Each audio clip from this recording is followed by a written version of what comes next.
bacon, in the bacon fat, in the bacon, in the bacon fat, all tastes like bacon, fat, and all tastes like bacon, in the bacon, in the bacon, in the bacon fat, in the bacon, in the bacon fat, all tastes like bacon, and then you put all tastes like bacon. The mince. Why are you putting mince? Because then you've got the girth. That's what you're not getting.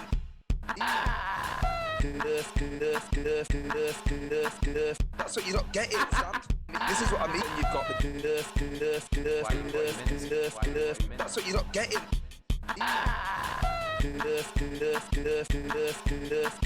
That's what you're not getting, Sam. This is what I mean.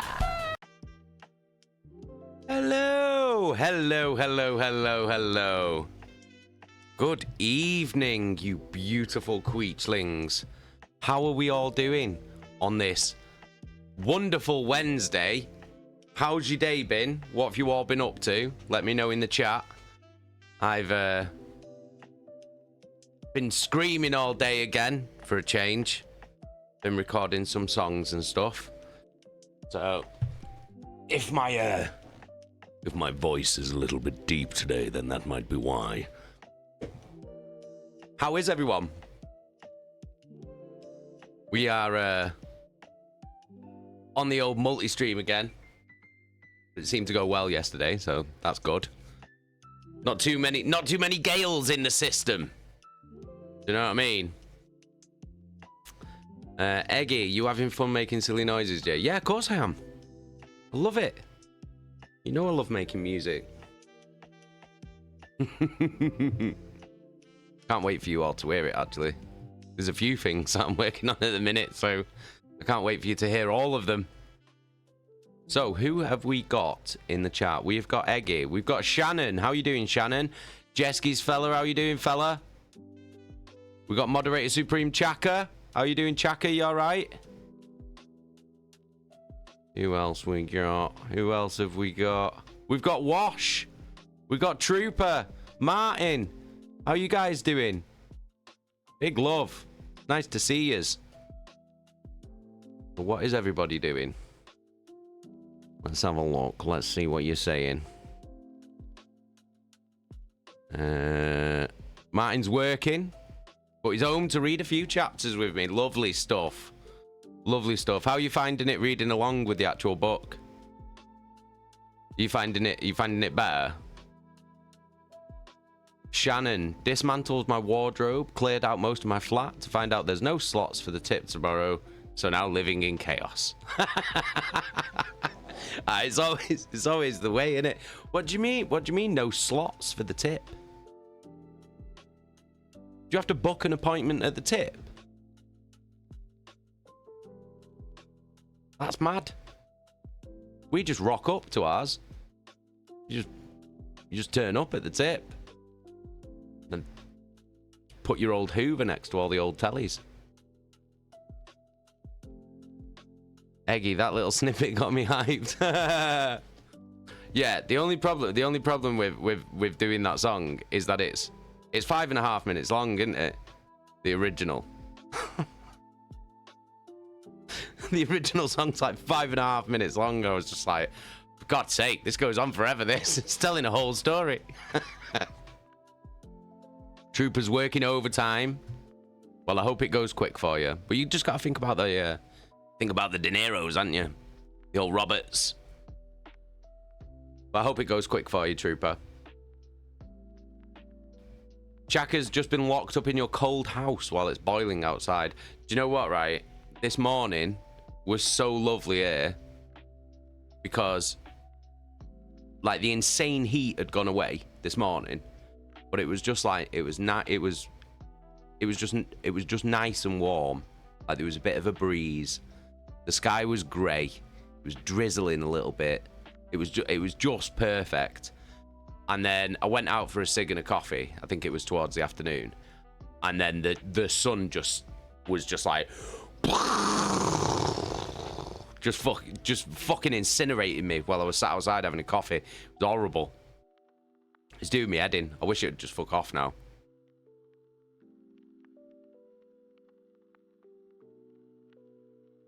Eggy, yeah, you have to book a slot up in Scotland too. No way. No way. You have to actually book an appointment for the tip. That's mental. How busy are your tips? That's crazy. To be fair, around here, most of the people around here just throw their shit in the street anyway, so I'm not surprised the tips are fucking not busy round my way. Martin, yeah, I'm following it better now. I'm not a big reader, but reading along helps me focus on it more. Oh, right, sweet. Well, I'm glad it's helping. That's awesome. LD, Lady Dragon, how you doing? You all right? Eggy, plant waste, you have to empty the black bag. Like, why? What do you mean you have to empty the black bag? Well, you can't put a black plastic bag in with the plant waste, can you? Because it's not going to compost, is it?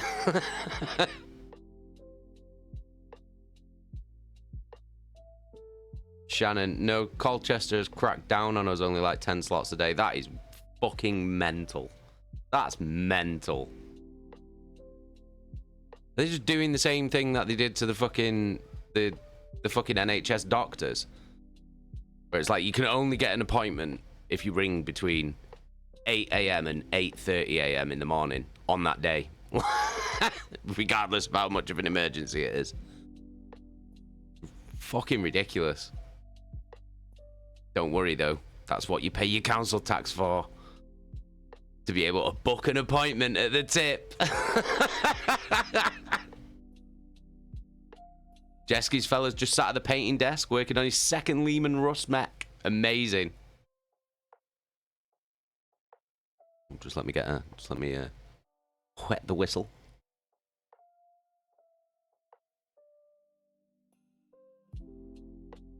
Jenkins, how you doing? You okay, Jenkins? Chaka, take the hot weather back. I don't want it. I don't want it. I'm trying to banish it. I've started like standing out in the garden now. Not when I say garden, I haven't got a garden. Fucking horrible concrete yard.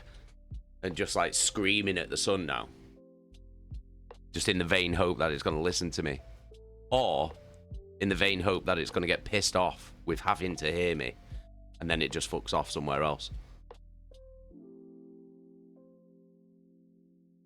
Terror Trooper, thanks, Chase. Just need to finish a plan and send it to the customer, but your stream and the Queechies are perfect company. Of course, we're the best company. Lady Dragon, the humidity is killing me off. It's fucking horrible, innit? It's extra. It's extra. There's no need for it. That's the fucking thing. Do you know what I mean? I don't mind a bit of sun, but this is a joke. Do you know what I mean? If I wanted this, I'd go on holiday to Spain or something. Do you know what I mean? It's not supposed to be like this here. Not built for it. I'm not, do you know what I mean? I'm not mentally prepared for this kind of heat. When you're going on holiday, it's all right because you go in there and you're like, I know it's going to be fucking hot, so you're prepared for it. This, I'm not prepared for it. You know what I mean? I'm just trying to live. Just trying to live one day at a time. Do you know what I mean? And I can't do it. I can't do it in this heat. I can't live in this heat. Wash. Slot and tips. Don't know what the fuck you were all saying. Oh, come on, Wash. Come on, you're better than that. Get your mind out the gutter, lad.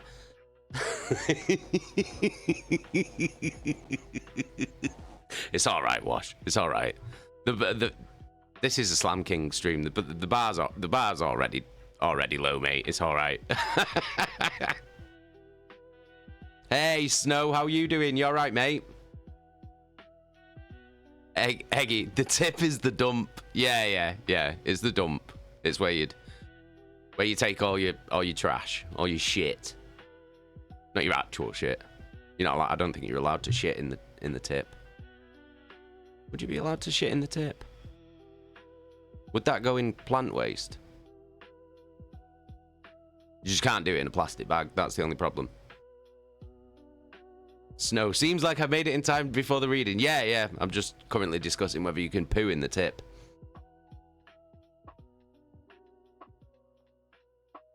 Martin, good old Greater Manchester tips. Drive in, chuck it in that one, and then drive out. That's exactly what you do. That's it. That's it. Unless you've got an old broken telly, and then you have to go and slide it in between the other old broken tellies, next to the washing machines and the hoovers.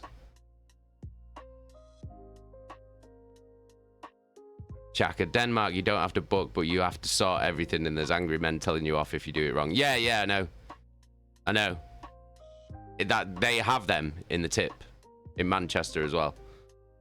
Just going around shouting at everyone, and it's just like, well, hang on a minute. Like, what are you doing? What are you doing here? Aren't you supposed to be working here? I don't work here. I'm just giving you the shit. If you just tell me where to put it, like a normal human being, then I'll go and put it there. But when you just start screaming and shouting at people, it just makes me want to just fucking throw it in the wrong one on purpose. Do you know what I mean? Out of spite. Because what you're going to do, you can't tell me to go and get it, because I'm not allowed to go in there. Because it's dangerous. So you'll have to go and do it. But that's what you get for acting like a twat.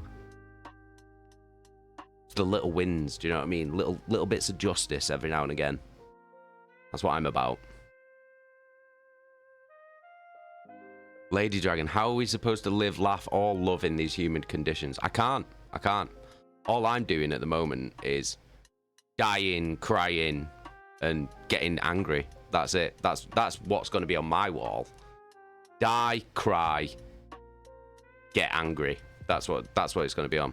Die, cry, and hate. Do you know what I mean?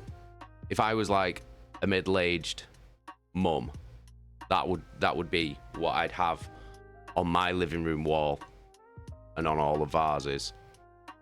And probably on the kitchen wall as well. And probably on a mug as well. Do you know what I mean?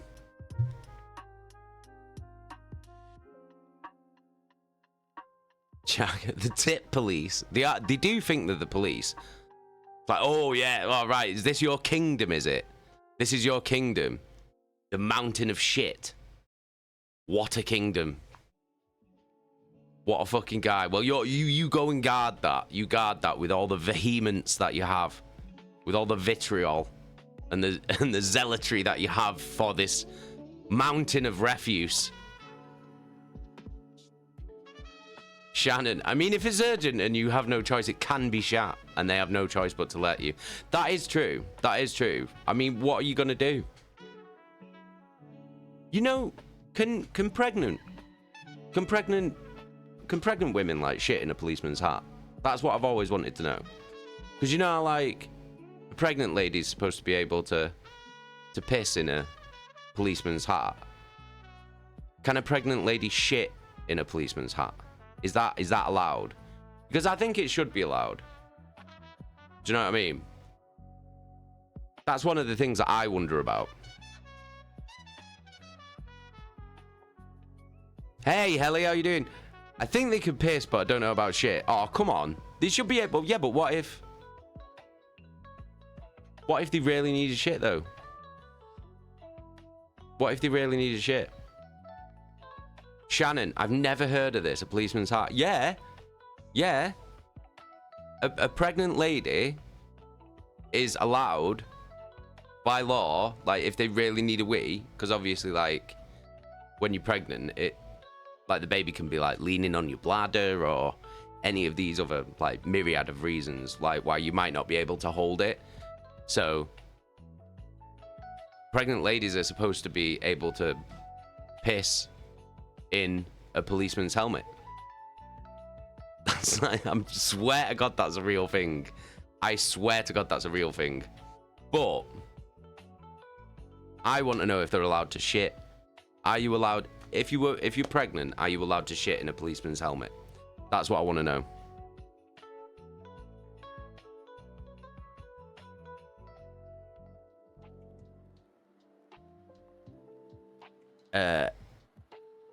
Chaka, what the fuck is that saying? A pregnant woman pissing in a policeman's hat? What? I swear to God. Black Moon, how you doing? Never heard of it. How have you never heard around this? How have you never heard this? This is a real thing. Right, I swear to God. Right, how am I gonna... I need to say... Oh, it's gonna be in my fucking... There's gonna be some weird shit in my fucking Google search history now, isn't there? Can a pregnant woman urinate in a police Men's hat. Oh, it's a common myth. It's a common myth. It's not true. Oh, that's upsetting. It's upsetting. It's not true. It's not true.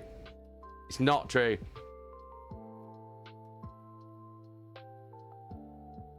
Oh, a pregnant woman may request to urinate in a police officer's hat, but he's probably not going to oblige.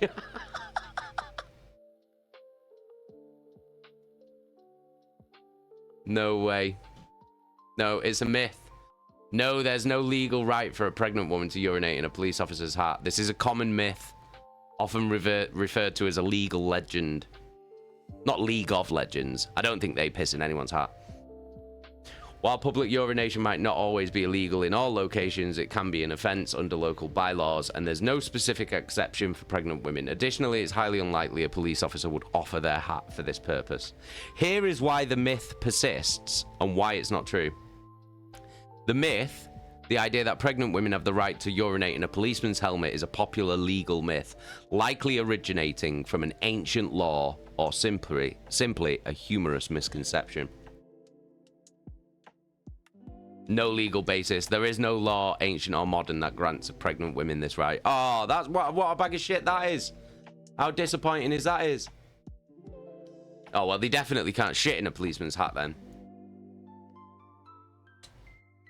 I told you it was a thing, though. I told you that it was like... I knew it was a thing. I knew it was like some... So it's a myth. But it says it's a common myth. I can't believe none of you have ever heard of that. That's mental. Helly, I have a feeling it's just something we all spread around as kids and it might not actually be true, but cannot confirm. Snow. I mean, it stands to reason if they can piss in it, they can shit in it too. Shannon Google says it's a myth, Jays. Yeah, there we go. There we go. Yeah. Oh, I'm devastated. I believed in that. I thought that was real for like my whole life.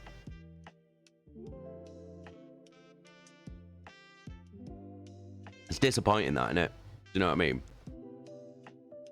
Maybe I should just stop Googling things. I think that's like probably the way forward now, is to just stop Googling things, because it's ruining my life. It's ruining my outlook and my beliefs. Do you know what I mean? My belief system's shattered now.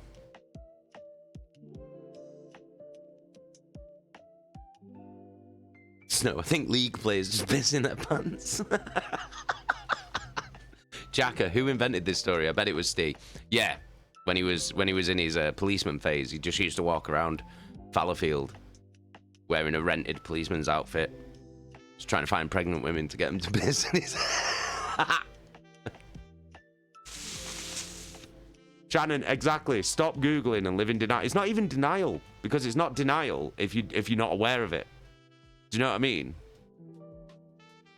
If I'm just completely oblivious to it, I can't be in denial, because to be in denial of something, I'd need to know that it's not true. Do you know what I mean? Whereas if I just don't Google it, I have no idea. And then I'm just like, no, pregnant women can absolutely shit in a policeman's helmet. That's absolutely fine. That is literally a law in the UK. And that would be how I would just continue living life. Be amazing. And when I'd say it as well, like look at how confident I was in saying it as well, like 5 minutes ago before I Googled it. And look at the sadness in my eyes now. Do you know what I mean? All the light that I had in my eyes has just faded into blackness, into oblivion. Chaka, in case you get pregnant and need a piss. No, it's not about the piss. It's more about the shit. Do you know what I mean? Because then I can rate his hat as well. Imagine if like all police officers that wore the helmets had to walk around with a roll of toilet paper just in case they came across a pregnant lady who needed a shit.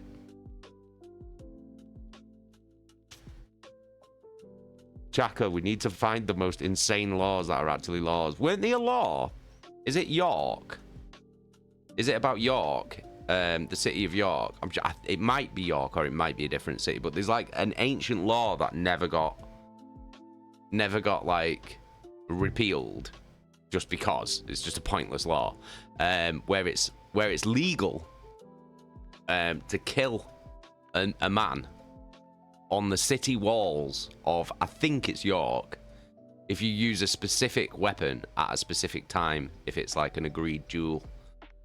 Like a really ancient medieval law that just never got thingied. Like, obviously you'd still go to jail if you actually murdered a man, but I'm pretty sure like there's some place in England, and I think it might be York. Shannon, imagine you told your wife to do this while she was pregnant. Yeah, just walking down the street. Yeah, babe, there's a policeman over there. Just go and tell him you need a shit in his helmet. It's legal, honestly. I don't need one though. No, yeah, but just go and force one out. Do you know what I mean? When in Rome.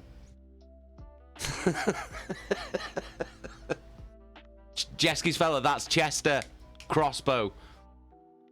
Right, okay, that's Chester. It was a crossbow apparently, and only allowed to shoot at the Welsh. So you can only kill a Welshman on the city walls of Chester if you use a crossbow. Daniel, how you doing, mate? You alright? Did I send you the photo for you to print it? Did you send it me?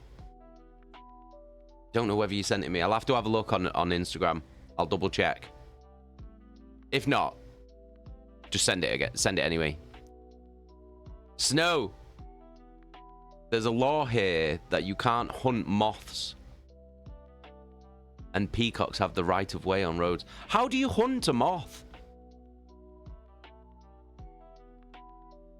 It's not like you have to stalk a moth, is it? Like, do you know what I mean? I am the moth hunter. Make a TV show about that. Moth Hunter. Tuesdays at 9 on CBS.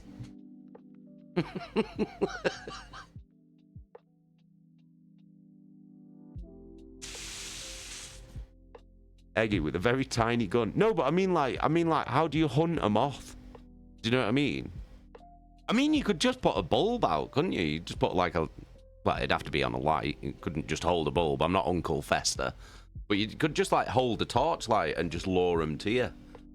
And then when you get there, you just go BAM! Like that, and just get them. You know what I mean? But then you get all that weird silvery dust all over your fingers. I hate moth dust. It's horrible. Why did they have that? I don't understand the purpose of that, because butterflies don't have it.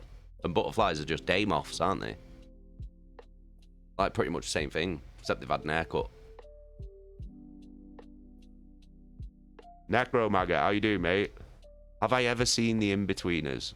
Yeah, it's one of my favourite TV shows of all time. I used to watch that when I was a teenager. I think it was... Yeah, I'd have been maybe about 18 when that came out, I think. But it's fucking brilliant. Because it was exactly like what it was like in school in the UK. Exactly the same.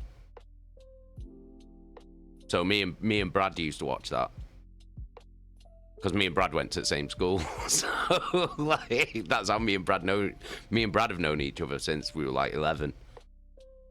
So me and Brad used to watch The In-Betweeners when that came out, and we were just like, this is fucking well funny. It's exactly like what it was like at school. Terror Trooper, now I'm thinking about Dog the Bounty Hunter. I am the dog! Dog the Bounty Hunter was well good. Where he'd like fucking chase down these meth heads. And then he'd be like, alright, now let's pray. Let's pray. Go with Christ. It's fucking off his head. Had a sick haircut though. You know what I mean? Shannon, have you seen those salt guns? Bug assault. Oh yeah, I have seen them actually. Where they shoot rock salt at bugs and shit. Mad them. Snow, you're also not allowed to lick frogs or toads. Who the fuck's going around licking frogs and toads anyway? Why have you had to put a law in for that? That's mental. Why is there a law about that? Why was everybody going around licking? Did they think they were going to turn into a fucking prince? Why are people licking frogs or toads so much on such a massive scale that you have to put a law down to go, well, look, will everybody just pack it in, licking the frogs and the toads? It's getting out of hand, this. Mental.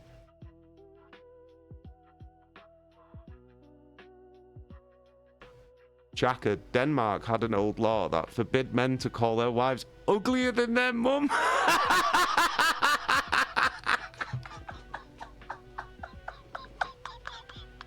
That's the most weirdly specific law I've ever heard in my life.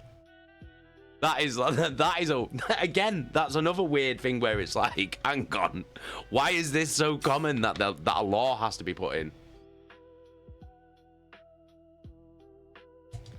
Necromaggot, who's my favourite In-Betweeners character? Oh, obviously Jay. Obviously Jay. He's by far the funniest. Because everybody, and he's the funniest because everybody knew someone like that in school. Everybody knew someone exactly like that in school.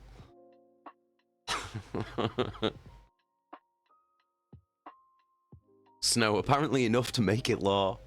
Snow, my brother did it when we were little once. What do you mean? What happened? You're gonna have to explain yourself here, Snow. Why is your brother going around licking frogs?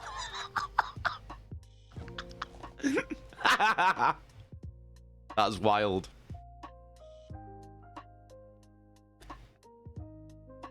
That's fucking well funny.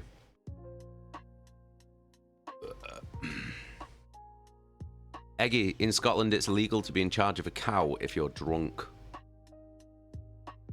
What constitutes being in charge of a cow? What metric is it? Are you in charge of this cow, sir? No, he's just me mate. I'd just say that. I'd just be like, no, this cow's a free cow. He's just there of his own volition. Slam King, it gave up to a year in jail. That's wild. Snow, I've got a picture of it somewhere. Bloody hell. That's wild, that. That's mental. I've never licked a frog or a toad. I can safely say. I did eat earthworms, though, when I was young. It's fucking weird. You know, like when you're just trying to be gross and trying to do things to, like, make people laugh and gross people out. Where you're, like, trying to gross out the girls in your school class. So I just picked up an earthworm and swallowed it. Not my proudest moment, but, you know, the things you have to do to get a laugh.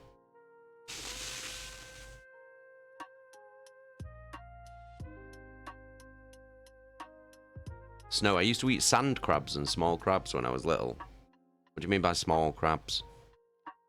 You don't mean like the really small crabs, do you?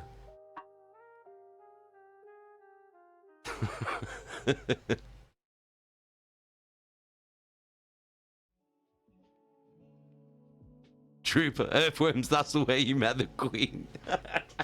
No, this was way before. I think it was about... Might have been about 11. Maybe, around that age. Just being a grot bag, basically.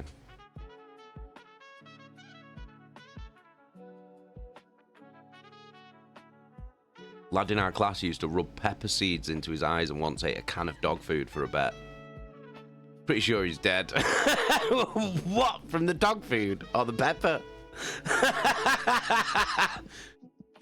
He had a lethal amount of dog food. The old pedigree chum. Fucking hell. Snow, I got pinched by one and didn't try again, is what my family told me. What? You were just eating them alive? You were eating live crabs? Oh my god. Right. Should we start reading this book? Because it's about 7:30. We start getting into it. Well, where were we up to first? Like, what happened last? Let's have a look. Oh, yeah. Yeah. I remember.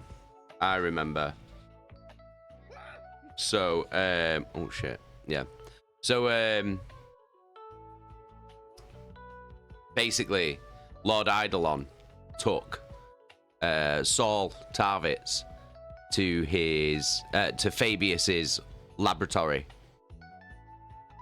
where they showed Tarvitz that Fabius has been experimenting on the Emperor's children marines and like giving them weird enhancements, like larger brains and more eyes and shit like that. So they're all like he's mutating the marines basically. But Saul Tarvitz was like having none of it. He didn't want anything to do with it, so he just left. But fuck knows what that means, because he knows now about that. So yeah. We've also got Sindaman, Kassar, and Jonah Arukan, who are keeping Euphrates Keeler hidden. Loken nearly had a fight with Abaddon, so it's all kicking off, and the trap of that Horus is setting. We don't even know about what's happening with that yet, but I think we're moving towards it. So yeah, it's getting a bit spicy now. It's getting a bit spicy. So let's put the music on.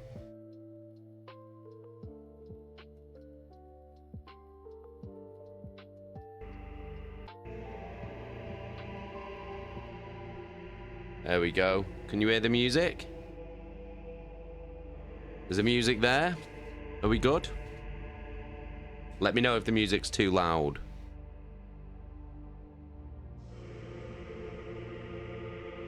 And then I'll have a little bit of my vape. Have a little bit of my cherry Pepsi Max. Sugar free. Do you know what I mean?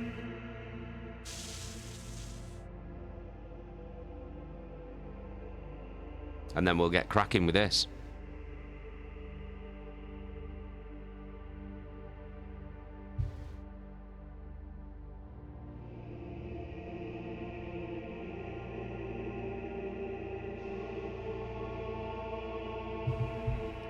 One minute.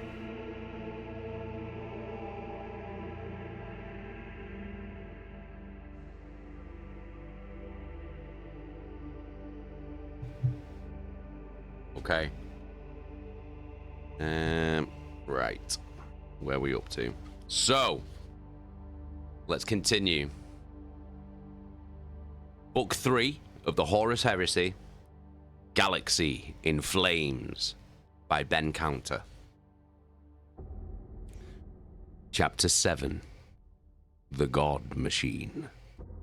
A favor. Subterfuge. The cold sensation snaking through Kassar's mind was like an old friend, the touch of something reassuring. The metallic caress of the DSE ray as its cortical interfaces meshed with his consciousness would have been terrifying to most people, but it was one of the few constants Moderati Titus Kassar had left in the galaxy. That, and the Laetitio Divinatus. The Titan's bridge was dim, lit by ghostly readouts and telltales that lined the ornate bridge in hard greens and blues. The Mechanicum had been busy, sending cloaked adepts into the Titan, and the bridge was packed with equipment he didn't yet know the purpose of. The deck crew manning the plasma reactor at the war machine's heart had been readying the Titan for battle since the vengeful spirit arrived in the Isfan system. And every indication was that the DSE Ray's major systems were all functioning better than ever. Kassar was glad of any advantage the war machine could get, but somewhere deep down he resented the thought of anyone else touching the Titan. The interface filaments coiled deeper into his scalp, sending an unexpected chill through him. The Titan's systems lit up behind Kassar's eyes as though they were part of his own body. The plasma reactor was ticking over quietly, its pent-up energy ready to erupt into full battle order at his command. Motivation systems are a little loose, he said to himself, tightening the pressure on the massive hydraulic rams in the Titan's torso and legs. Weapons hot, ammunition loaded, he said, knowing that it would take no more than a thought to unleash them. He had come to regard the power and magnificence of the DSE ray as the Emperor personified. Kassar had resisted the thought at first, mocking Jonah Arukan's insistence that the Titan had a soul, but it had become more and more obvious why he had been chosen by the Saint. The Laetitia Divinatus was under threat, and the faithful had to be defended. He almost laughed aloud as the thought formed, but what he had seen on the Medicaid deck had only deepened the strength of his conviction that he had chosen the right path.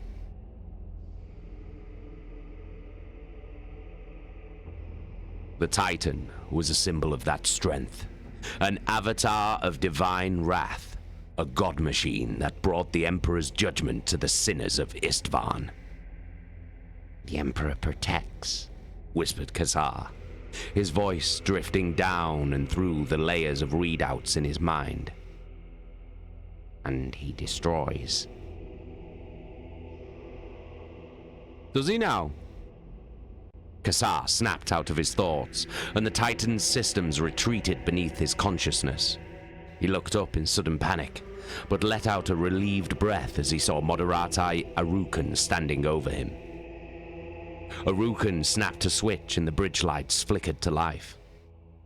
Be careful who hears you, Titus. Now more than ever. I was running through pre-battle checks, said Kassar. Of course you were, Titus.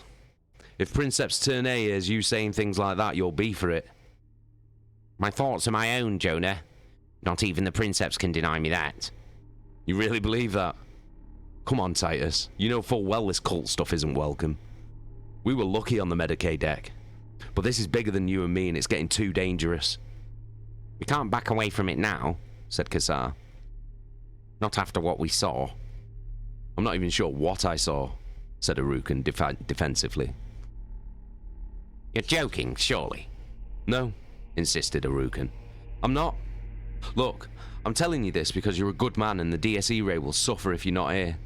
She needs a good crew and you're part of it. Don't change the subject, said Kassar. We both know that what we saw on the Medicaid deck was a miracle.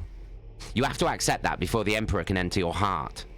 Listen, I've been hearing some scuttlebutt on the deck, Titus, said Arukan, leaning closer. Ternay's been asking questions about us. He's asking how deep this runs, as though we're part of some hidden conspiracy. It's as if he doesn't trust us anymore. Let him come. You don't understand. When we're in battle, we're a good team. And if we get, I don't know, thrown in a cell or worse, that team gets broken up and there isn't a better crew for the DSE raid than us. Don't let this saint business break that up. The Crusade will suffer for it. My faith won't allow me to make compromises, Jonah. Well, that's all it is, snapped Arukan. Your faith. No, said Titus, shaking his head. It's your faith too, Jonah. You just don't know it yet. Arukan didn't answer and slumped into his own command chair, nodding at the readouts in front of Kassar. How's she looking? Good. The reactor's ticking over smoothly and the targeting's reacting faster than I've seen it in a while. The Mechanicum adepts have been tinkering, so there are a few more bells and whistles to play with. Say that as if it's a bad thing, Titus. The Mechanicum know what they're doing. Anyway, the latest news is we've got 12 hours to go before the drop. We're going in with the Death Guard on support duties. Princeps Ternay will brief us in a few hours, but it's basically pounding the ground and scaring the shit out of the enemy. Sound good? Sounds like battle. It's all the same thing for the DSE ray when the bullets are flying, said Arukan. This reminds me of why I was so proud, said Loken, looking at the spear tip assembling on the Vengeful Spirit's embarkation deck. Joining the Mournival. Just to be a part of this. I am still proud, said Torgadon. Yes, my legion. That hasn't changed. Loken and Torgadon, fully armored and ready for the drop, stood at the head of a host of Astartes. More than a third of the Legion was there, thousands of warriors arrayed for war. Loken saw veterans alongside newly inducted novices, assault warriors with chainswords and bulky jump packs, and devastators hefting heavy bolters and las cannons. Sergeant Lachoste was speaking with his communications squad, making sure they understood the importance of keeping a link with the vengeful spirit once they were down in the Coral City. Apothecary Vadon was checking and rechecking his medical gear, the Narthesium gauntlet with its cluster of probes and the reductor that would harvest gene seeds from the fallen. Iacton Cruz, who had been a captain for so long that he was as old as an Astartes could be, and still count himself a warrior, was lecturing some of the more recent inductees on past glories of the Legion that they had to live up to. "I'd be happier with the 10th, said Loken, returning his attention to his friend. "And I with the 2nd, replied Torgiden. "But we can't always have what we want." "Garvey!" called a familiar voice. Loken turned and saw Nero Vipus approaching them, leaving the veterans of Locasta to continue their preparations for the drop. "Nero," said Loken. "It's good to have you with us." Vipus clapped Loken's shoulder guard with the augmetic hand that had replaced the organic one he'd lost on 6319. "I wouldn't have missed this," he said. "I know what you mean," replied Loken. It had been a long time since they had lined up on the vengeful spirit as brothers, ready to fight the Emperor's good fight. Nero Vipus and Loken were the oldest of friends, back from the barely remembered blur of training, and it was reassuring to have another familiar face alongside him. "Have you heard the reports from Istvan Extremis?" asked Vipus, his eyes alight. "Some of them." "They say the enemy's got some kind of psychic leadership caste, and that their soldiers are fanatics. My collar's up just thinking about it." "Don't worry," said Torgiden. "I'm sure you'll kill them all." "It's like Davin again," said Vipus, baring his teeth in a grimace of anticipation. "It's not like Davin," said Loken. "It's nothing at all like Davin." "What do you mean?" "Well, it's not a bloody swamp for a start," interjected Torgiden. "Be an honor if you'd go into battle with Locasta, Garvey," said Vipus expectantly. "I've got space in the drop pod." "The honor's mine," replied Loken, taking his friend's hand as a sudden thought occurred to him. "Count me in." He nodded to his friends and made his way through the bustling Astartes towards the solitary figure of Iacton Cruz. The half-herd watched the preparations for war with undisguised envy, and Loken felt a stab of sympathy for the venerable warrior. Cruz was an example of just how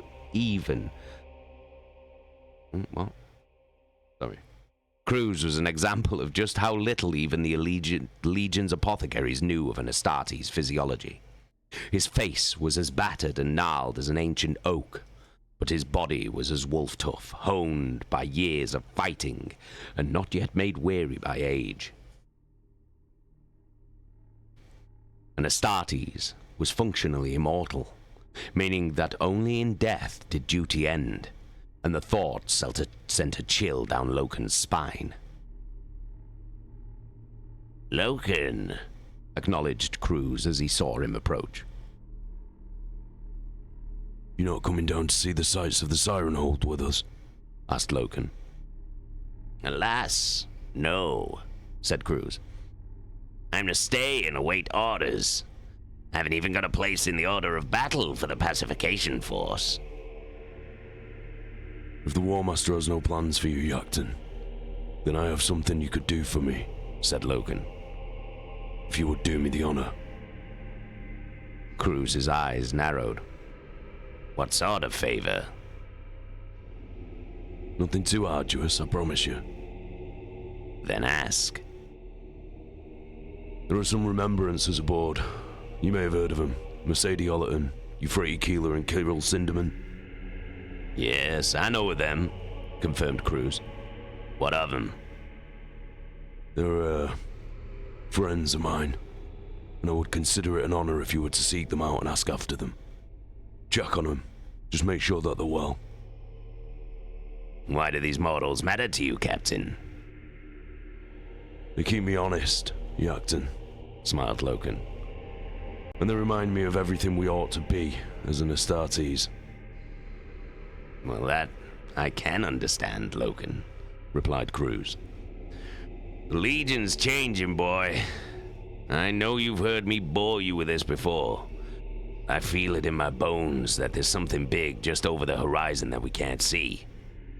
If these people help keep us honest, then that's good enough for me. Consider it done, Captain Loken. Thank you, Yakton, said Loken.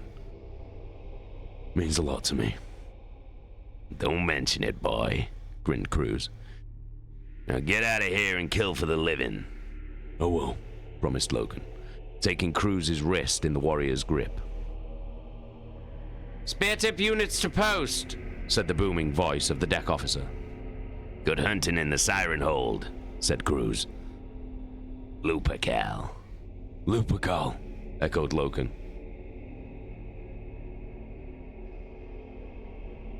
As he jogged towards Locasta's drop pod, it almost felt as if the events of Davin were forgotten, and Loken was just a warrior again, fighting a crusade that had to be won and an enemy that deserved to die.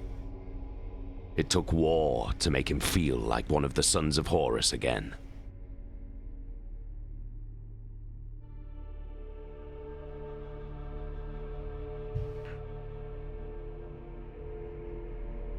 To victory!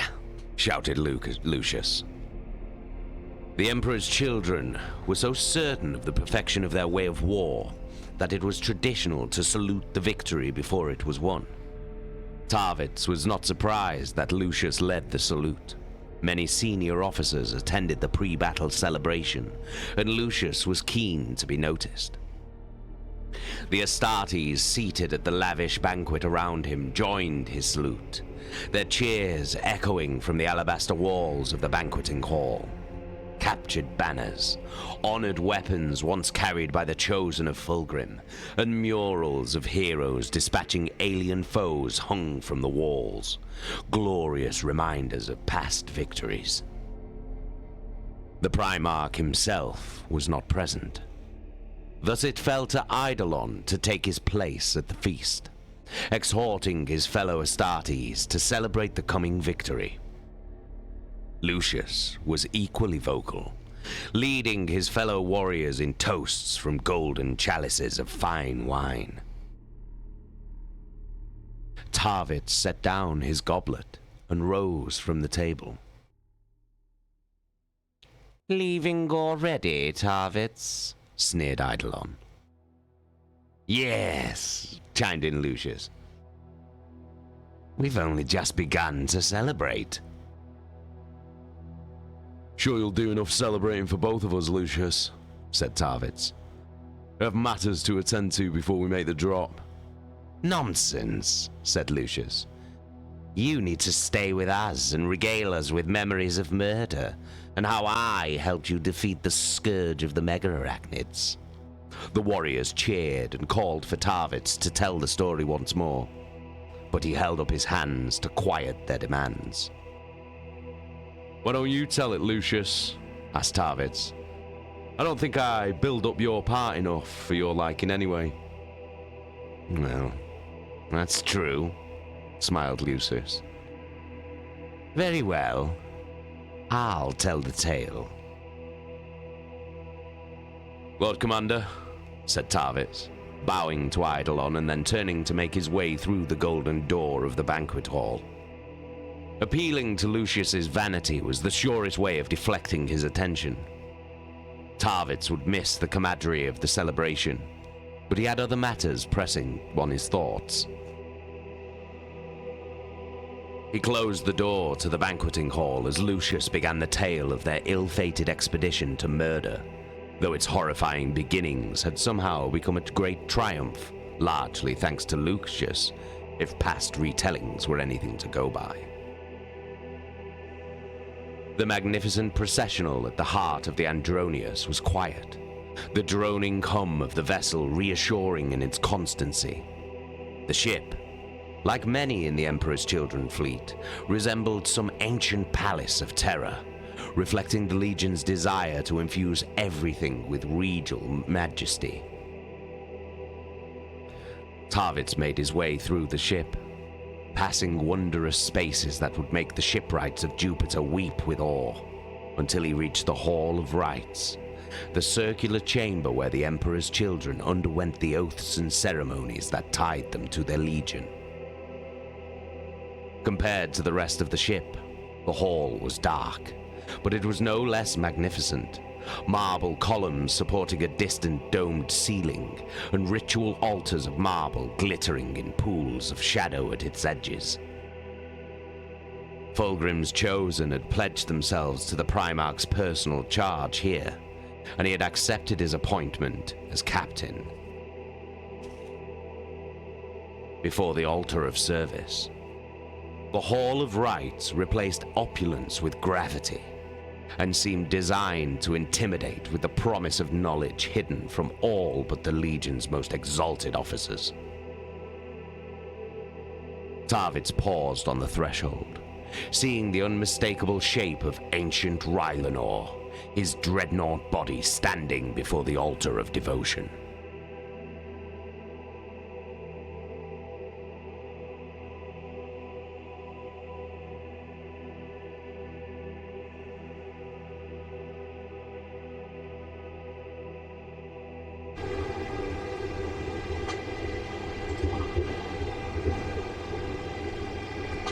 Enter, said Rylanor in his artificial voice.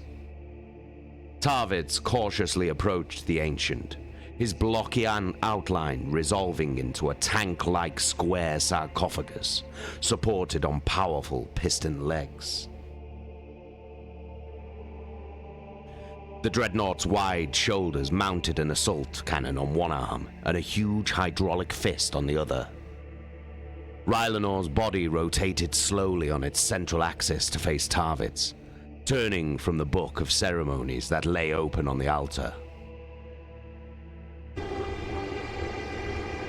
Captain Tarvitz, why are you not with your warriors? Asked Rylanor. The vision slit that housed his ocular circuits regarded Tarvitz without emotion. They can celebrate well enough without me, said Tarvitz. Besides, I've sat through one too many renditions of Lucius's tales to think I'll miss much.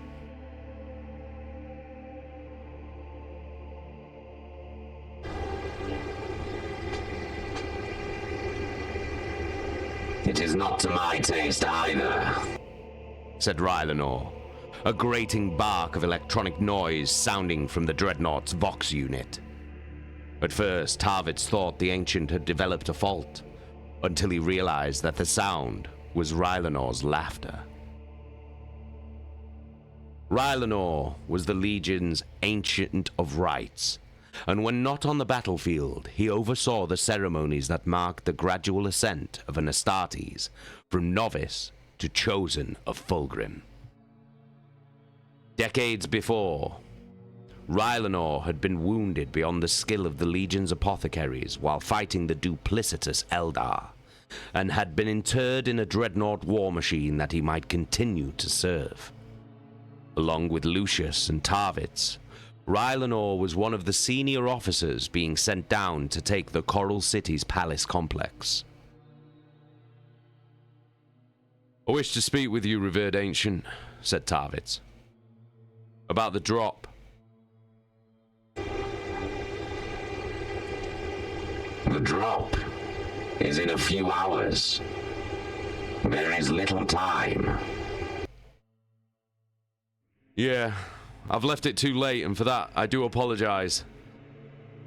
But it concerns Captain Odovacar.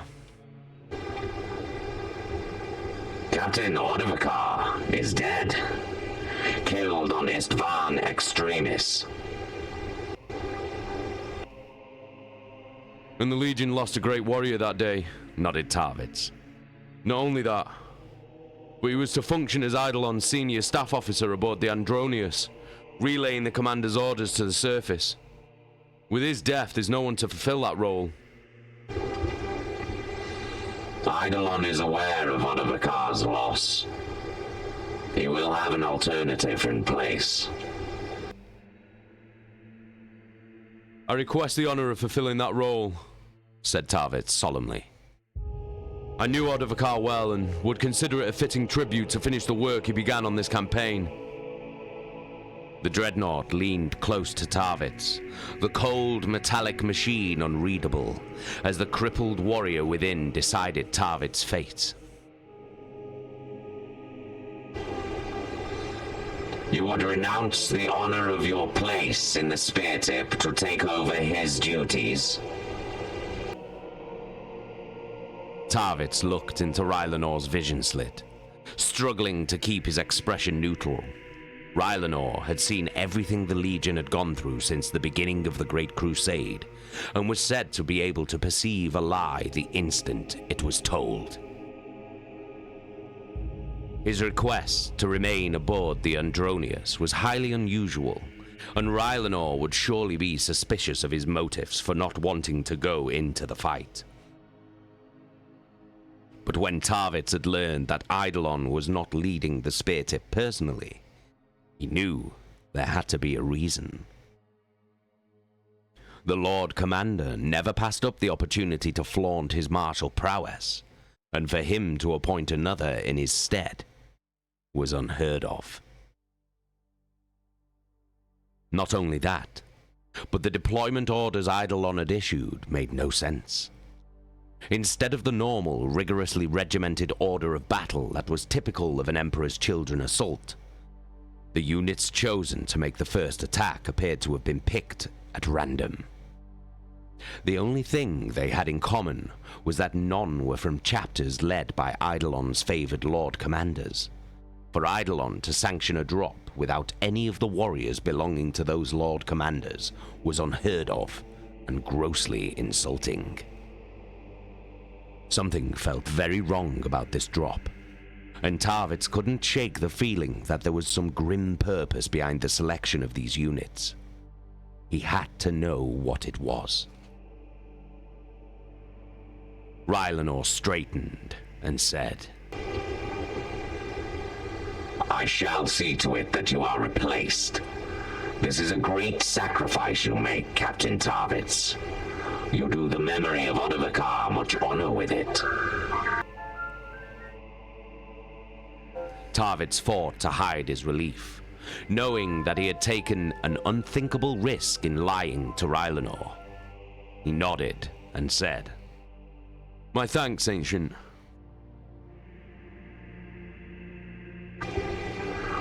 I shall join the troops of the spear tip,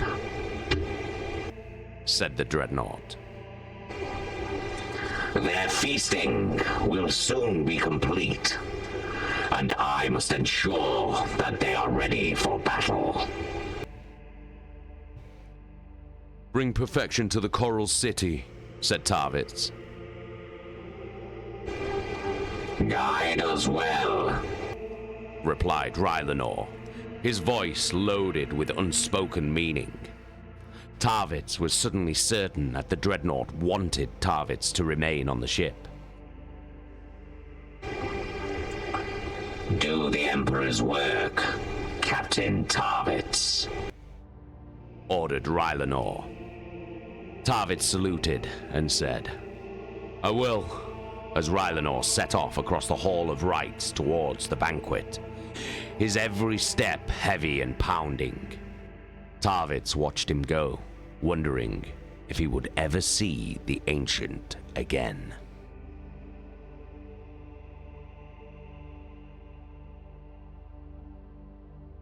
Oh.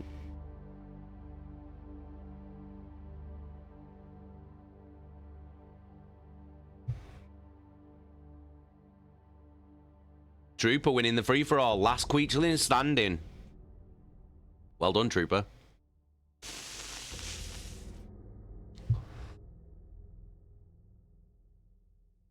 The dormitories, tucked into thick walls running the length of the gantry, were dark and hot.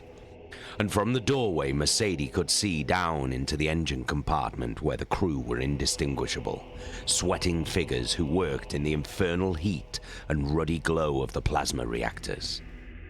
They hurried across gangways that stretched between the titanic reactors and clambered among massive conduits that hung like spiderwebs in the hellish gloom. She dabbed sweat from her brow at the heat and close confines of the engine space, unused to the searing air that stole away her breath and left her faint. "Ah, Mercedes," said Cinderman, coming to meet her along the gantry. The iterator had lost weight, his dirty robes hanging from his already spare frame, but his face was alight with the relief and joy of seeing her. The two embraced in a heartfelt hug, both grateful beyond words to see each other. She felt tears pricking her eyes at the sight of the old man, unaware until this moment of how much she had missed him. Kirill, it's so good to see you again, she sobbed. You just vanished. I thought they'd got to you. I didn't know what had happened to you. "Hush, Mercedes," said Cinderman. "It's all right. I'm so sorry I couldn't send word to you at the time. You must understand that I had a choice. I would have done everything I could to keep you out of this. But I don't know what to do anymore. We can't keep her down here forever." Mercedes looked through the doorway of the dormitory room they stood outside, wishing she had the courage to believe as Kirill did. Don't be ridiculous, Kirill. I'm glad you made contact. I thought Malagurst or Maggot had killed you. Maggot very nearly did, said Cinderman. But the saint saved us. She saved you? Asked Mercedes. How? I don't know exactly. But it was just like in the archive chamber. The power of the Emperor was in her. I saw it, Mercedes. Just as sure as you're standing here before me. Oh, I wish you could have seen it. I wish that too, she said, surprised to find that she actually meant it. She entered the dormitory and stared down at the still form of Euphrates Keeler on the thin cot bed, looking for all the world as if she was simply sleeping. The small room was cramped and dirty, with a thin blanket spread on the deck beside the bed. Winking starlight streamed in through a small porthole vision block, something greatly prized this deep in the ship, and without asking, she knew that someone had happily volunteered to give up their prized room for the use of the saint and her companion. Even down here in the dark and the stink, faith flourished. I wish I could believe, said Mercedes, watching the rhythmic rise and fall of Euphrates' chest.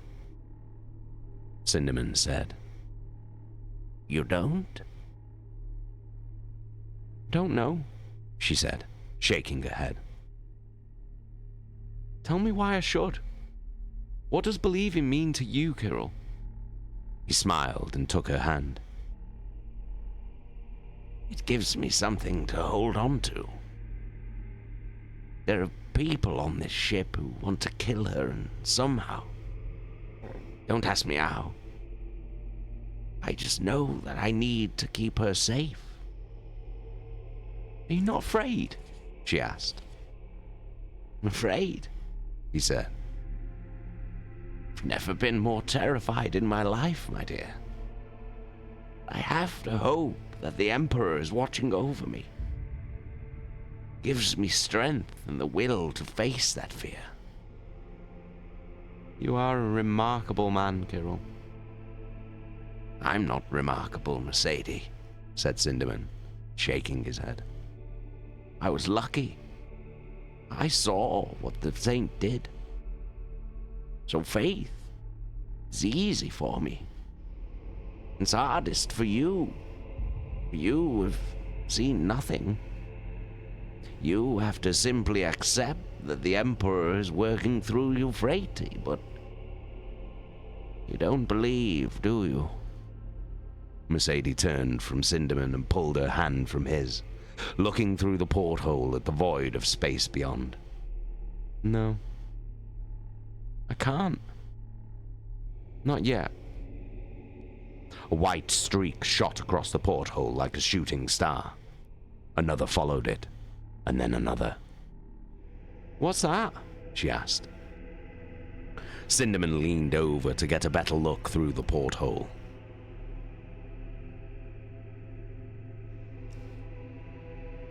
Even through his exhaustion, she could see the strength in him that she had previously taken for granted, and she blink-clicked the image, capturing the defiance and bravery she saw in his features. "Drop pods," he said, pointing at a static gleaming object stark against the blackness and closer to Istvan III. Tiny sparks began raining from its underside towards the planet below. I think that's the Andronius, Fulgrim's flagship," said Cinderman. "Looks like the attack we've been hearing about has begun. Imagine how it would be if we could watch it unfolding." Euphrates groaned, and the attack on Istvan III was forgotten as they slid across to sit beside her. Mercedes saw Cinderman's love for her clearly as she mopped her brow, her skin so clean that it practically shone.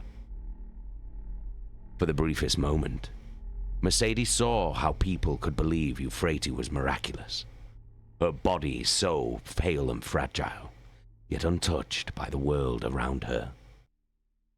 Mercedes had known Keeler as a gutsy woman, never afraid to speak her mind or bend the rules to get the magnificent picts for which she was rightly famed. But now, she was something else entirely. "Is she coming round?" asked Mercedes. "No," said Cinderman sadly.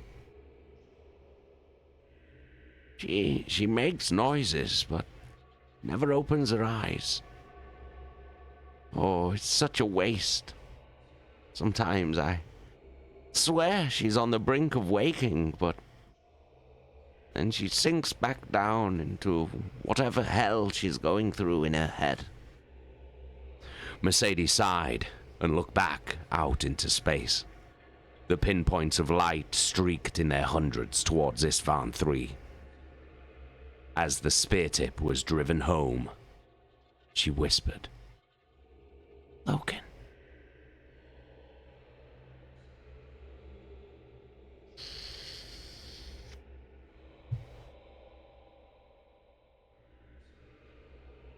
The Coral City was magnificent.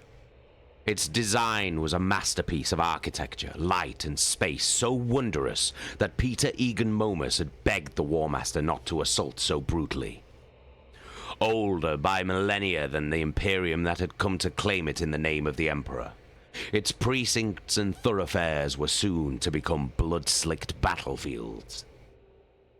While the juggernaut of compliance had made the galaxy a sterile, secular place, the Coral City remained a city of the gods. The Precentor's Palace, a dizzying creation of gleaming marble blades and arches that shone in the sun, opened like a vast stone orchid to the sky, and the polished granite of the city's wealthiest districts clustered around it like worshippers. Momus had described the place as a hymn to power and glory, a symbol of the divine right by which Istvan III would be ruled. Further out from the palace and beyond the architectural perfection of the Coral City, vast multi-layered residential districts sprawled. connected by countless walkways and bridges of glass and steel. The avenues between them were wide canyons of tree-lined boulevards in which the citizens of the Coral City lived. The city's industrial heartland rose like climbing skeletons of steel against the eastern mountains, belching smoke as they churned out weapons to arm the planet's armies.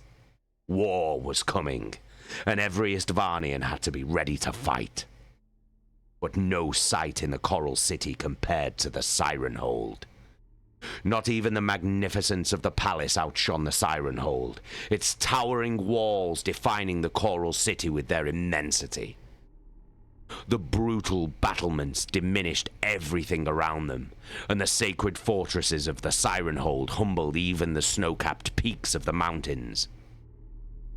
Within its walls, enormous tomb spires reached for the skies, their walls encrusted with monumental sculptures that told the legends of Istvan's mythical past. The legends told that Istvan himself had sung the world into being with music that could still be heard by the blessed war singers, and that he had borne countless children with whom he populated the first ages of the world. They became night and day, ocean and mountain, 1,000 legends whose breath could be felt in every moment of every day in the Coral City. Hey, Loki. Loki's watching on YouTube. Darker cravings told of the lost children, the sons and daughters who had forsaken their father and been banished to the blasted wasteland of the fifth planet, where they became monsters that burned with jealousy and raised black fortresses from which to brood upon their expulsion from paradise. War, treachery, revelation, and death all marched around the Siren Hold in endless cycles of myth, the weight of their meaning pinning the Coral City to the soil of Istvan III and infusing its every inhabitant with their sacred purpose. The gods of Istvan III were said to sleep in the Siren Hold, whispering their murderous plots in the nightmares of children and ancients. For a time, the myths and legends had remained as distant as they had always been, but now they walked among the people of the Coral City, and every breath of wind shrieked that the lost children had returned. Without knowing why, the populace of Istvan III had armed and unquestioningly followed the orders of Vardus Pral to defend their city. An army of well-equipped soldiers awaited the invasion they had long been promised was coming in the western marches of the city, where the war singers had sung a formidable web of trenches into being. Artillery pieces parked in the gleaming canyons of the city pointed their barrels westwards, set to pound any invaders into the ground before they reached the trenches. The warriors of the Coral City would then slaughter any that survived in carefully prepared crossfire. The defenses had been meticulously planned, protecting the city from an attack from the west, the only direction in which an invasion could be launched.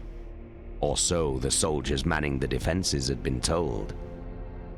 The first omen was a fire in the sky that came with the dawn. A scattering of falling stars screeched through this blood-red dawn, burning through the sky like fiery tears. The sentries in the trenches saw them falling in the bright spears of fire, the first burning object smashing into the trenches amid a plume of mud and flame. At the speed of thought, the word raced around the Coral City that the lost children had returned, that the prophecies of myth were coming true. They were proven right when the drop pods burst open and the Astartes of the Death Guard Legion emerged. And the killing began.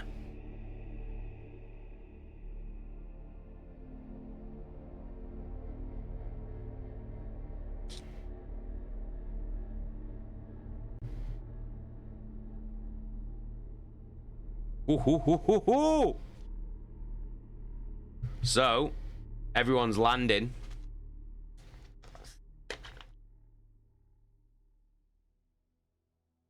Just pouring myself a drink. So the drop pods are landing. The attack's begun on Istvan 3. So Loken and Torgadon have been sent down with the Sons of Horus Marines that have been sent. Obviously,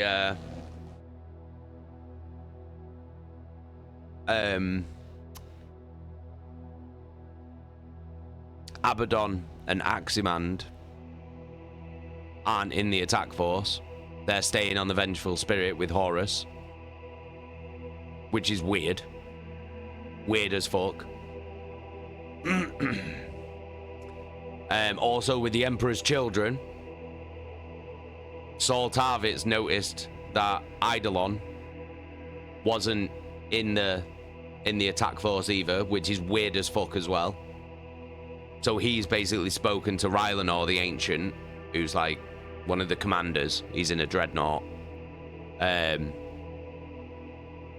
basically get himself out of being put on the spear tip.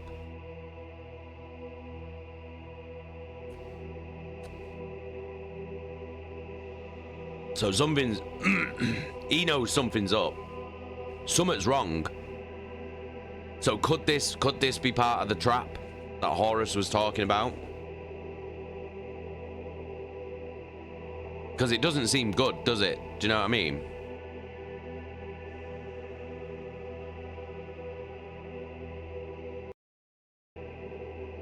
It doesn't seem great. Whatever's happening does not seem fucking great.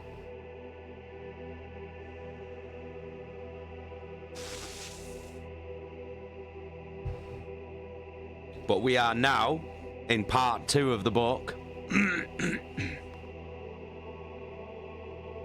So we'll read one more chapter tonight.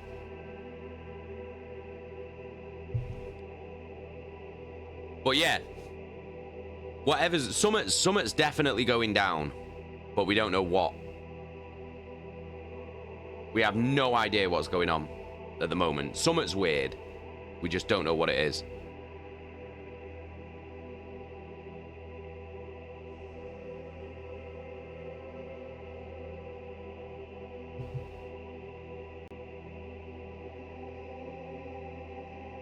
Sorry.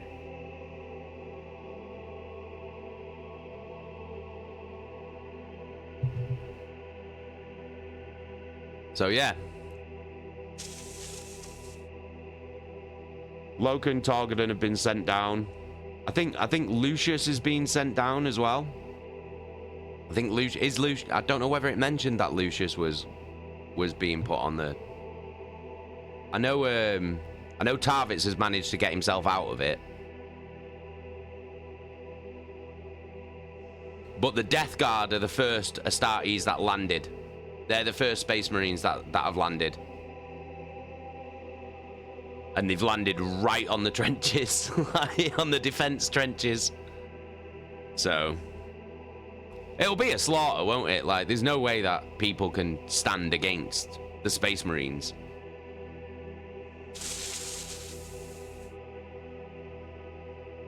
I agree, Chaka. It is suspicious. It's suspicious because these people that would normally be in the attack force that are noticeably absent. Do you know what I mean? People like Abaddon, Aximand, people like Eidolon. It's weird that they're not there. Which is why Tarvitz was like, as soon as he saw that Eidolon wasn't there, he was just like, something's wrong with this. I'm getting out of this. Because something ain't right. Snow. They can only attack from the west as they get crushed by the drop pods. Yeah, exactly. You weren't expecting them to come from up. I bet they're all looking at the compasses going, but up's not on the compass. Where's up on here?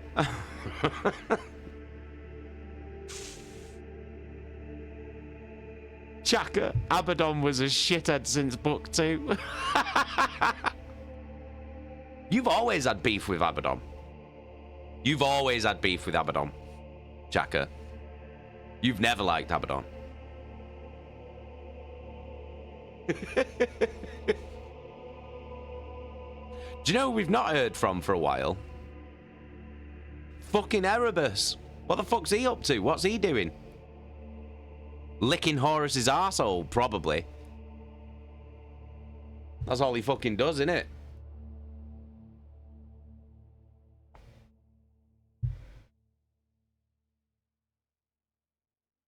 Shannon, I'm also not a fan of Abaddon. Abaddon Black. Chaka, I don't trust him. I know you don't. You hate him. You've always said he's a prick. Jesky's fella, hashtag fuck Erebus. Oh, we'll get to that. Don't you worry about that. Chaka, Abaddon and Erebus, yeah. I mean, we all know Erebus is a cunt. Like, he's like the biggest piece of shit. Like, in all of it. Like, he's the biggest piece of shit. Like, he's so bad. Fucking Erebus, man. I love him, though. Because he's such a piece of shit. Like, do you know what I mean? Because he's such, like, as a good bad guy. Like, it's just, you're just like, oh, God, you love to hate him. Do you know what I mean? He's like fucking... He's like Joffrey in Game of Thrones. Like, you hate him, but... You hate him because he's such a good bad guy. Like... Jesky's fella. Yeah, he's written so fucking well. The writers did a good job at making you hate him. He's still a gobshite, though. Yeah. Totally. Like, he's the best bad guy. I think. He's my favourite bad guy. In all of Warhammer. Because he's such a piece of shit. Like, like a massive piece of shit. Word bearers, though, innit? They're the best ones. That's why I collect word bearers, because they're the best ones. Chaka, I hope he dies like Joffrey. Oh, God. Right.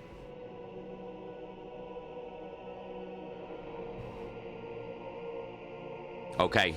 Shall we continue? We'll get this last chapter read for tonight. Snow. Anyone who likes the word bearers can't be trusted. Dude. I've got shelves and shelves and shelves of word bearers up there. You can't see them, but they're literally just above there. And then I've got shelves and shelves of word bearers over there as well. I've not painted for months. Like, I feel sad because I've not had time to paint.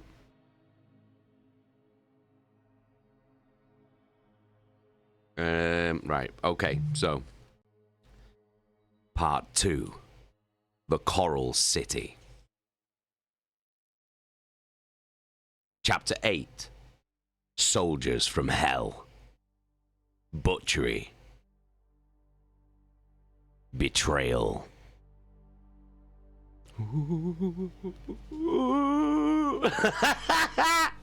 Shit!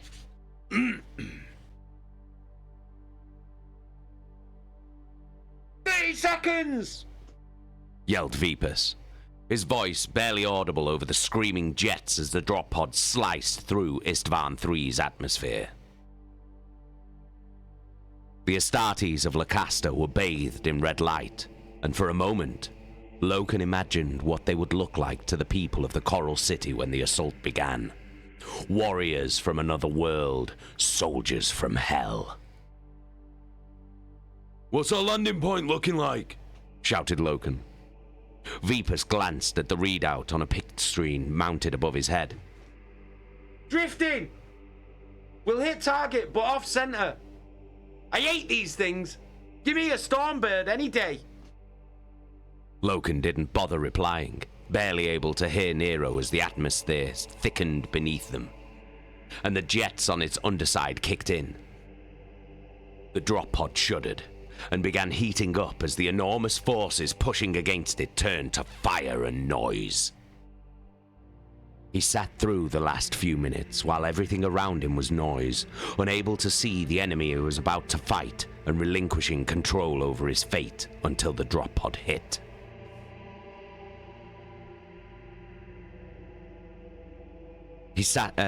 Nero had been right when he said he had preferred an assault delivered by Stormbird.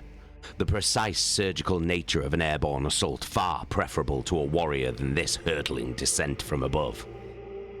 But the War Master had decided that the spear tip would be deployed by drop pod, reasoning, rightly Loken admitted, that thousands of Astartes smashing into the defender's midst without warning would be more psychologically devastating. Loken ran through the moment the drop pod would hit in his mind, preparing himself for when the hatch charges would blow open. He gripped his bolter tightly and checked for the 10th time that his chainsword was in its scabbard at his side. Loken was ready. 10 seconds, Lacaster! Shouted Vipus. Barely a second later, the drop pod impacted with such force that Loken's head snapped back and suddenly the noise was gone, and everything went black. Lucius killed his first foe without even breaking stride. The dead man's armor was like glass, shimmering and iridescent, and his halberd's blade was fashioned from the same reflective substance. A mask of stained glass covered his face, the mouth represented by leading and filled with teeth of gem-like triangles. Lucius slid his sword clear, blood smoking from its edge as the soldier slumped to the floor. A curved arch of marble shone red in the dawn's early light above him, and a swirl of dust and debris drifted around the drop pod he had just leapt from. The precentor's palace stood before him, vast and astonishing, a stone flower with a spire at its center like a spectacular twist of overlapping granite petals. More drop pods hammered into the ground behind him. The plaza around the palace's north entrance is the main objective of the Emperor's children. A nearby drop pod blew open. An ancient Rylanor stepped from its red-lit interior, his assault cannon already cycling and tracking for targets. "Nassise!" yelled Lucius. "To me!" Lucius saw a flash of colored glass from inside the palace, movement beyond the sweeping stone panels of the entrance hall. More palace guards reacted to the sudden, shocking assault, but contrary to what Lucius had been expecting, they weren't screaming or begging for mercy. They weren't even fleeing or standing stock still, numb with shock. With a terrible war cry, the palace guard charged and Lucius laughed, glad to be facing a foe with some backbone. He leveled his sword and ran towards them, Squad Nassise following behind him, weapons at the ready. 100 palace guardians ran at them, resplendent in their glass armor. They formed a line before the Astartes, leveled their halberds, and opened fire. Searing needles of silver filled the air around Lucius, gouging the armor of his shoulder guard and leg. Lucius lifted his sword arm to shield his head, and the needles spat from the glowing blade of his sword. Where they hit the stone around the entrance, it bubbled and hissed like acid. One of Nassise fell beside Lucius, one arm molten and his abdomen bubbling. "Perfection and death!" cried Lucius, running through the white-hot silver needles. The Emperor's children and the palace guard clashed with a sound like a million windows breaking, the terrible screaming of the halberd guns giving way to the clash of blade against armor and point-blank bolter fire. Lucius's first sword blow hacked through a halberd shaft and tore through the throat of the man before him. Sightless glass eyes glared back at him, blood pumping from the guard's ruined throat, and Lucius tore the helm from his foe's head to better savor the sensation of his death. A plasma pistol spat a tongue of liquid fire that wreathed an enemy soldier from head to foot, but the man kept fighting, sweeping his halberd down to cut deep into one of Lucius's men before another Astartes ripped off his head with a chainsword.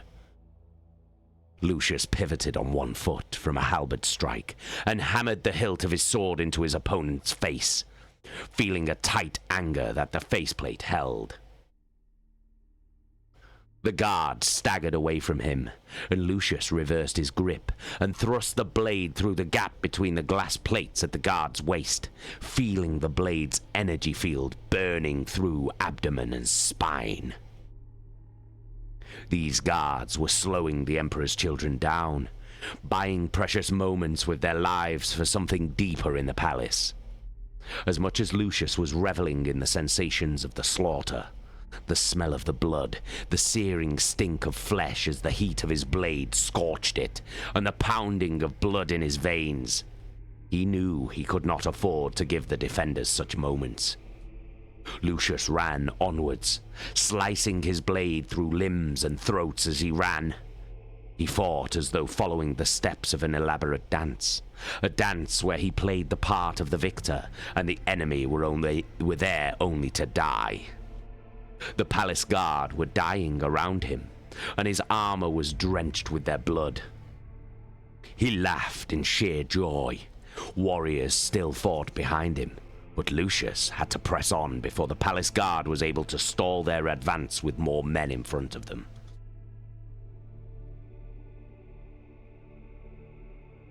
Squad for Mondil!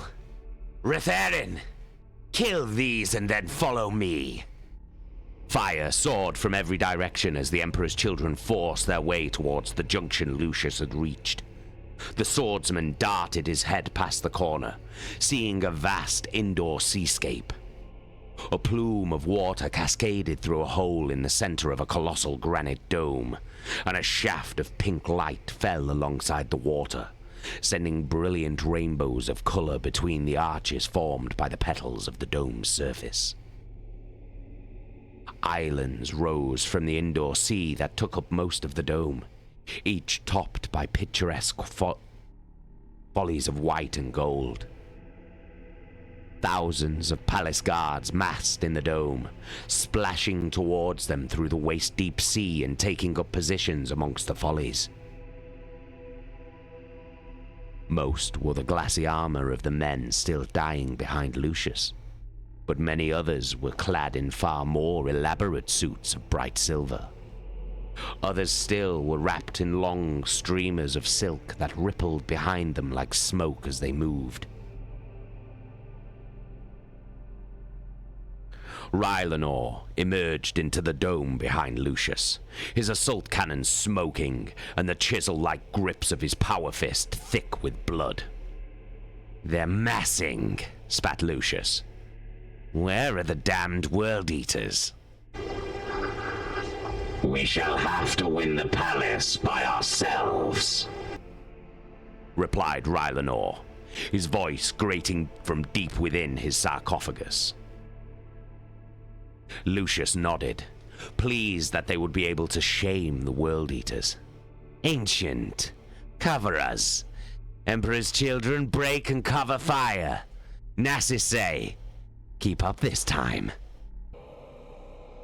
Ancient Rylanor stepped out from the junction, and a spectacular wave of fire sheared through the air around him. A storm of heavy caliber shell casings and oil-soaked fumes streaming from the cannon mounted on his shoulder. His explosive fire shredded the stone of the foremost island's follies, broken and bloodied bodies tumbling from the shattered wreckage.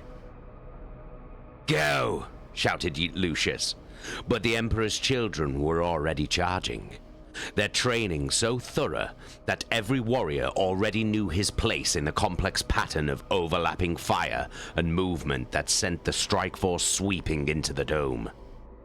Savage joy lit up Lucius's face as he charged, the thrill of battle and the sensations of killing stimulating his body with wondrous excess. In a swirling cacophony of noise, the perfection of death had come to the Coral City. On the southern side of the palace, a strange, organically formed building clung to the side of the palace like a parasite, its bulging, liquid shape more akin to something that had been grown than something built. Its pale marble was threaded with dark veins, and the masses of its battlements hung like ripened fruit. From the expanse of marble monument slabs marking the passings of the city's finest and most powerful citizens, it was clear that this was a sacred place. Known as the Temple of the Song, it was a memorial to the music that Father Istvan had sung to bring all things into existence. It was also the objective of the World Eaters. The word that the invasion had begun was already out by the time the first World Eaters drop pods crashed into the plaza, shattering gravestones and throwing slabs of marble into the air.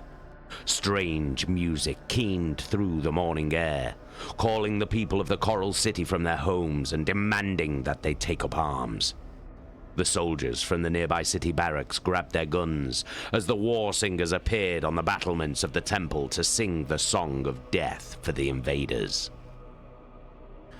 Called by the war singers' laments, the people of the city gathered in the streets and streamed towards the battle.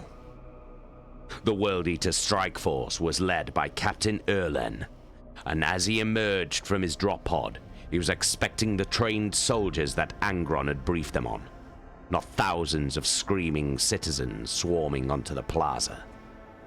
They came in a tide, armed with anything and everything they had in their homes. But it was not the weapons they carried, but the sheer numbers and the terrible song that spoke of killing and murder that made them deadly.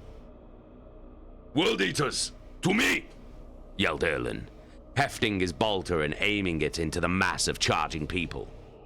The white-armored warriors of the World Eaters formed a firing line around him, turning their bolters outwards. Fire! Shouted Erlen, and the first ranks of the Coral City's inhabitants were cut down by the deadly volley. But the oncoming mass rose up like a spring tide as they clambered over the bodies of the dead. As the gap between the two forces closed, the World Eaters put up their bolters and drew their chainswords. Erlen saw the unreasoning hatred in the eyes of his enemies and knew that this battle was soon to turn into a massacre. If there was one thing at which the World Eaters excelled, it was massacre.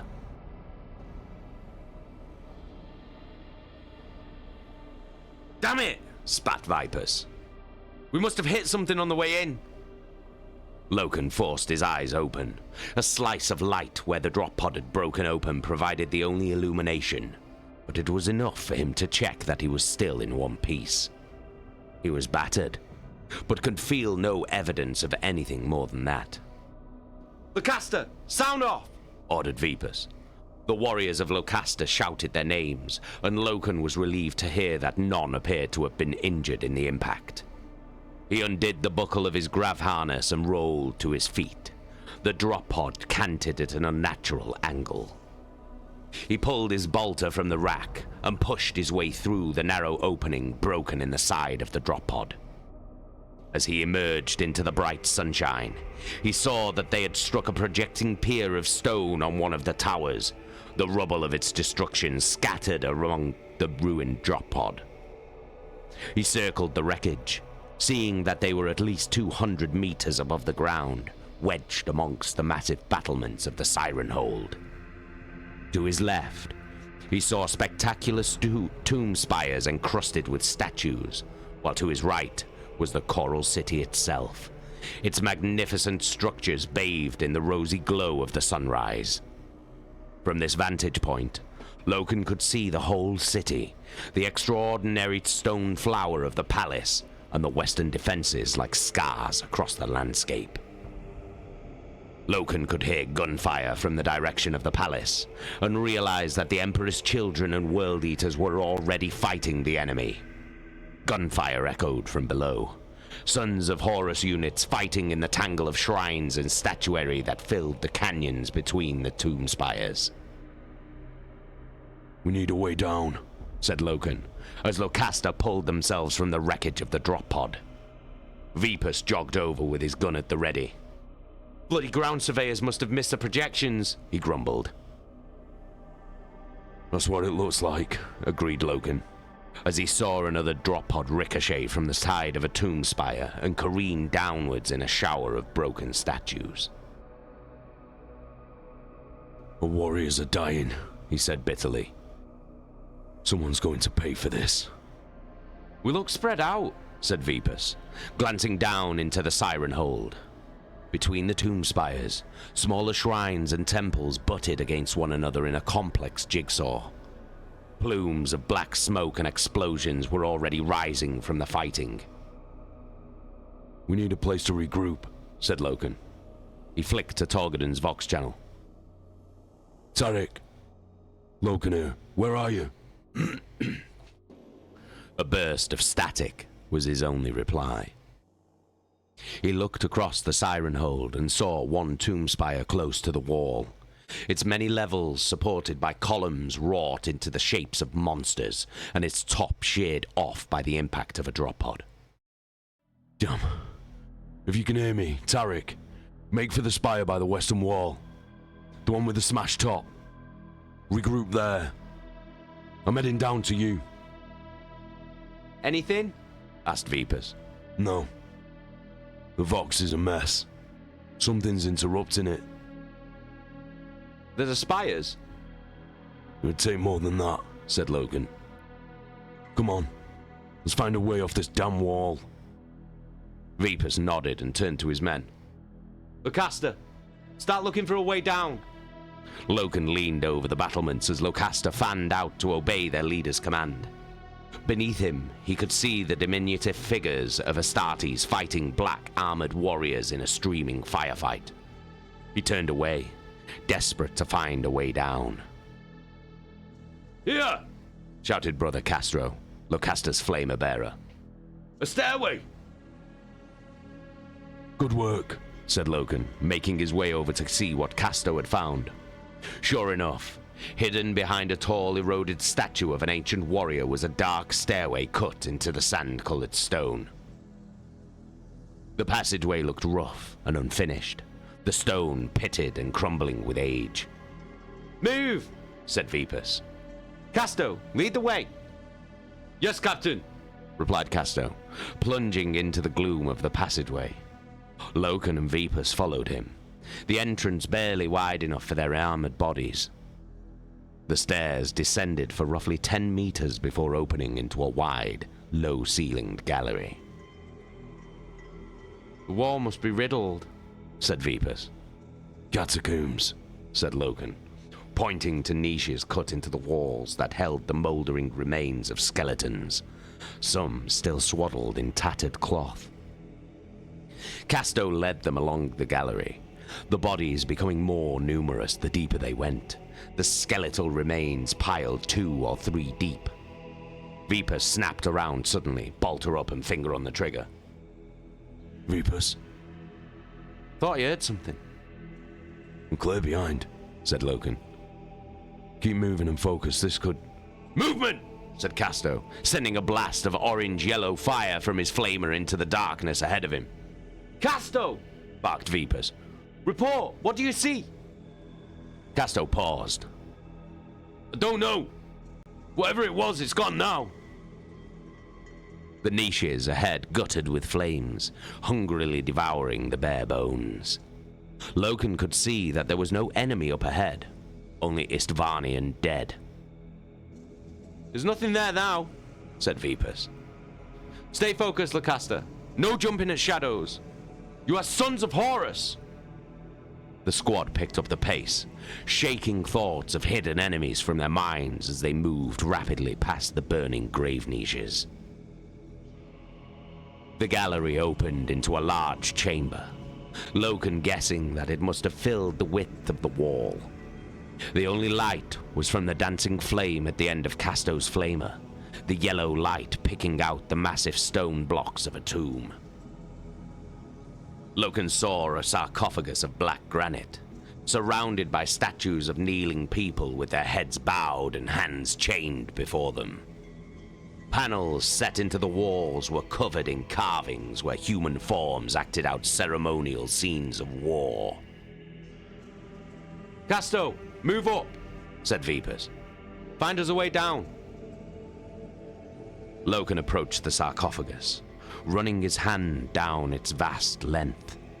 Its lid was carved to represent a human figure, but he knew that it could not be a literal portrait of the body inside.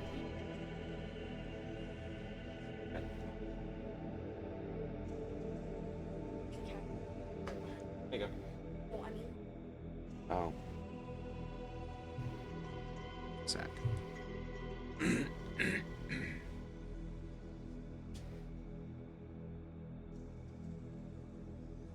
Careful. There you go. You.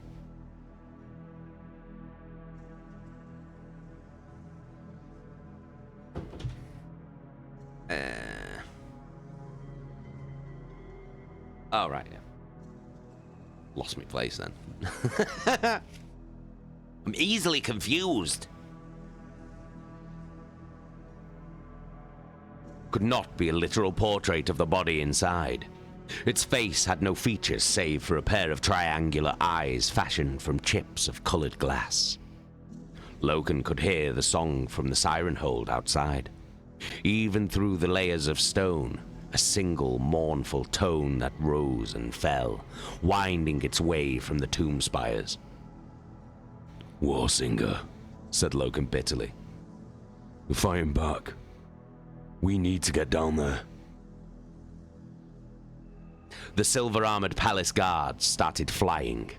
Surrounded by burning arcs of white energy, they leapt over the advancing Emperor's children, gleaming leaf-shaped blades slicing downwards from wrist-mounted weapons.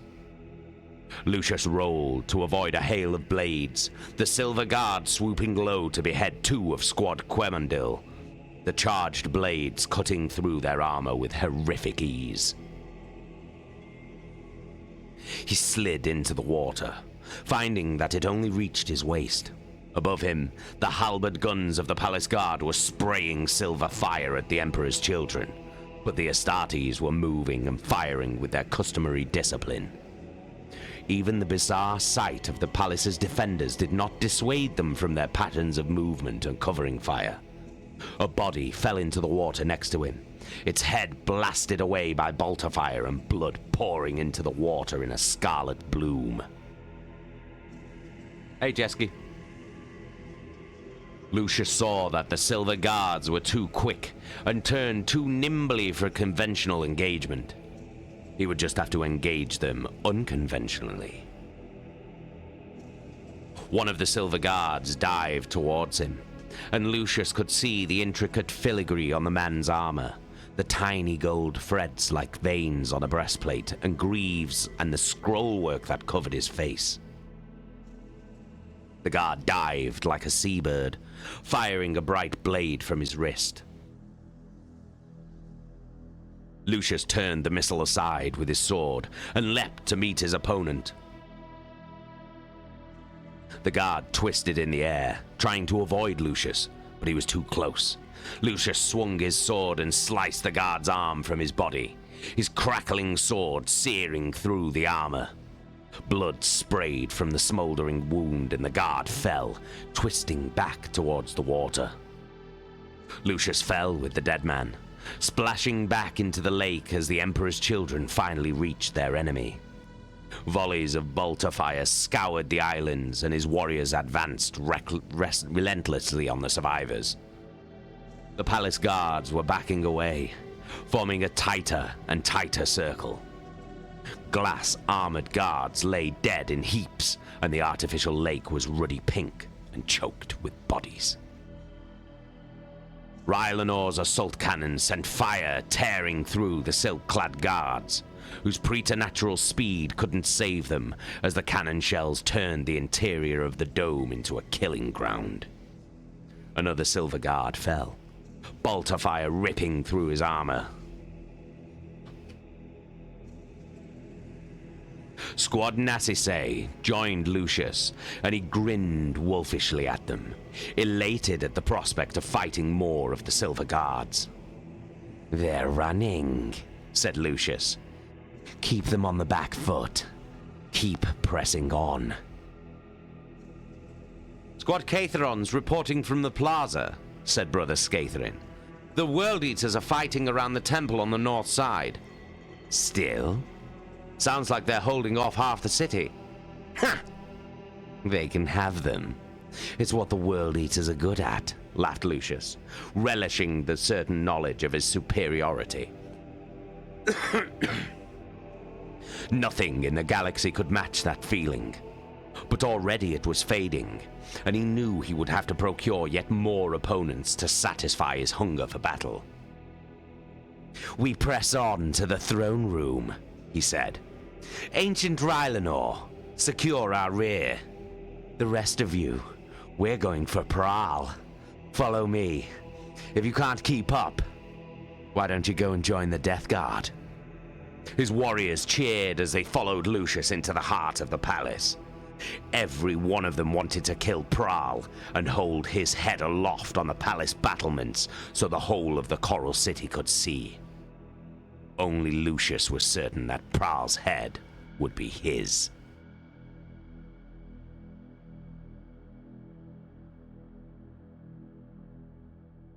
The Andronius was quiet and tense, its palatial rooms dark and its long, echoing corridors empty of all but menials. The ship's engines pulsed dimly in the stern, only the rumble of directional thrusters shuddering through the ship. Every station was manned, every blast door was sealed, and Tarvitz knew a battle alert when he saw it. What confused him was the fact that the Istvanians had no fleet to fight. The hull groaned, and Tarvitz felt a deep rumbling through the metal deck, sensing the motion of the ship before the artificial gravity compensated. Ever since the first wave of the spear tip had launched, the vessel had been moving, and Tarvitz knew that his suspicions of something amiss were well founded. According to the mission briefings he had read earlier, Fulgrim's flagship had been assigned the role of launching the second wave once the palace and the Siren Hold had been taken. There was no need to move. The only reason to move a vessel after a launch was to move into low orbit in preparation for a bombardment. Though he told himself he was being paranoid, Tarvitz knew that he had to see for himself what was going on. He made his way swiftly through the Andronius towards the gun decks, keeping clear of such grand chambers as the Tarsilian Amphitheater and the columned grandeur of the Monument Hall. He kept to the areas of the ship where his presence would go unchallenged, and where those who might recognize him were unlikely to see him. He had told Rylanor that he wanted to renounce his position of honor in the spear tip to replace Captain Odovakar as Eidolon's senior staff officer, relaying the commander's orders to the surface. But it would only be a matter of time before his subterfuge was discovered. Tarvitz descended into the lower reaches of the ship, far from where the Emperor's children dwelt in the most magnificent parts of the Andronius. The rest of the ship, inhabited by servitors and menials, was more functional, and Tarvitz knew he would pass without challenge here. The darkness closed around Tarvitz, and the yawning chasms of the engine structures opened out many hundreds of meters below the gantry on which he stood. Above the engine spaces were the reeking gun decks, where mighty cannons, weapons that could level cities, were housed in massive, armored revetments.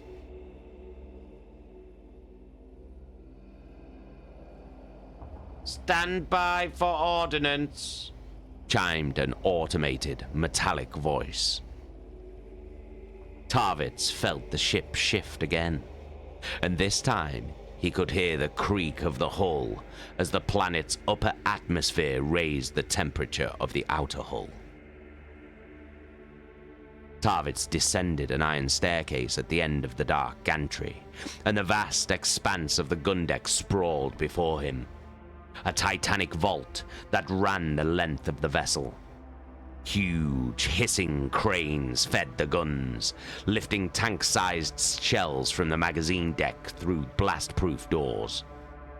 Gunners and loaders sweated with their riggers, each gun serviced by 100 men who hauled on thick chains and levers in preparation for their firing.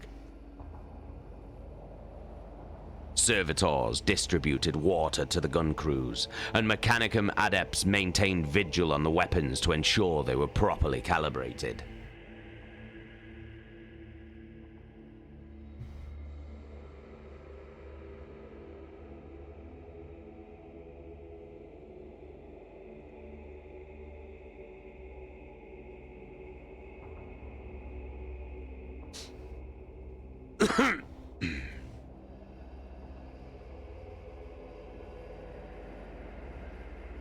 Tarvitz felt his resolve harden and his anger grow at the sight of the guns being made ready. Who were they planning to fire on? With thousands of Astartes on the planet's surface, bombarding the Coral City was absurd. Yet here the guns were, loaded and ready to unleash hell. He doubted that the men crewing these weapons knew which planet they were in orbit over, or even who they would be shooting at. Entire communities flourished below the decks of the starship, and it was perfectly possible that these men had no idea who they were about to destroy. He reached the end of the staircase and set foot on the deck, its high ceiling soaring above him like a mighty cathedral to destructive power. Tarvitz heard footsteps approaching and turned to see a robed adept in the livery of the Mechanicum. Captain, is there something amiss? No, said Tarvitz. I'm just here to ensure that everything is proceeding normally. I can assure you, Lord, that preparations for the bombardment are proceeding exactly as planned. The warheads will be launched prior to the deployment of the second wave. Warheads? Yes, Captain. All bombardment cannons are loaded with air-bursting warheads loaded with virus bombs as specified in our order of battle. Virus bombs, said Tarvitz, fighting to hold back his revulsion at what the adept was telling him. Is everything all right, Captain? Asked the adept, noticing the change in his expression. I'm fine, Tarvitz lied, feeling as if his legs would give way any second. You can return to your duties. The adept nodded and set off towards one of the guns. Virus bombs. Weapons so terrible and forbidden that only the War Master himself and the Emperor before him could ever sanction their use. Each warhead would unleash the Life Eater virus, a rampant organism that destroyed life in all its forms and wiped out every shred of organic matter on the surface of a planet within hours. The magnitude of this new knowledge and its implications staggered Tarvitz, and he felt his breath coming in short, painful gasps as he attempted to reconcile what he knew with what he had just learned. His legion was preparing to kill the planet below, and he knew with sudden clarity that it could not be alone in this. To saturate a planet with enough virus warheads to destroy all life would take many ships, and with a sick jolt of horror, he knew that such an order could only have come from the War Master. For reasons Tarvit could not even begin to guess at, the War Master had chosen to betray fully a third of his warriors, exterminating them in one fell swoop. I have to warn them. He hissed, turning and running for the embarkation deck.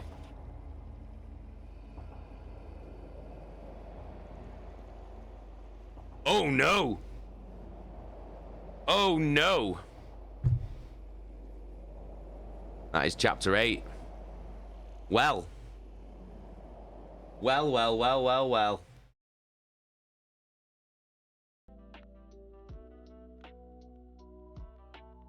Well, that's fucking shit, isn't it? Eh? That is, not good, one would say.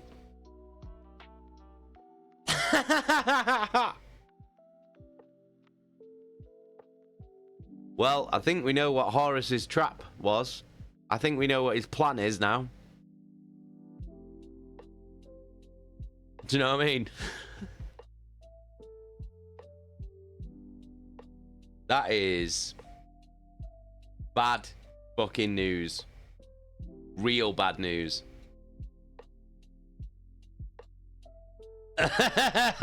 No. Such a huge cliffhanger to leave off on. I know. Martin, holy shit, Batman. Jacka, we can't stop here, man. We got to. That's where we're stopping. That's where we're stopping. I like leaving it on a cliffhanger as well. Do you know what I mean? It builds excitement for next week.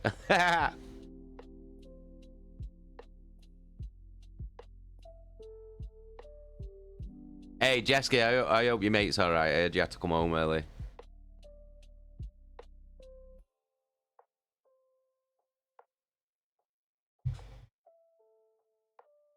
Yeah, so there we go. That's where we'll leave it tonight. But we have finally found out what Horus's plan is. This is the trap. So he's sent down. Well, it looks like everyone who's been sent to that planet, if we can go off what we see, which people have been sent down? Loken, Targeton, Loken's company. So anyone who's like loyal to Loken. So I'm assuming the people that have been sent in the World Eaters or the Emperor's Children or whatever, these are people that Horus wants rid of. Because he's got them all. He's got them all on this planet. And the plan is to absolutely annihilate the entire planet with virus bombs, which have the life eater virus in it, which is basically like a bacteria or virus that just destroys all organic material. Like all organic material. Anything living. So there will be nothing left on that planet. It will be a ball of rock. Anything organic. So any animals, plants, all flora and fauna, anything living will be melted.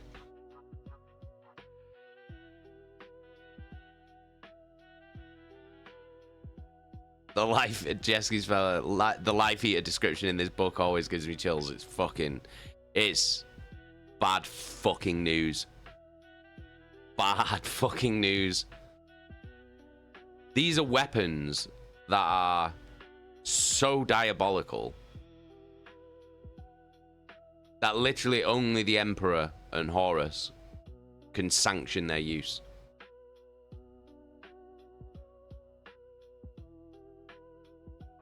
Well, maybe the Lion. Maybe the Lion, he's got some fucky shit as well. But the Lion's got loads of forbidden technology that the Emperor gave him.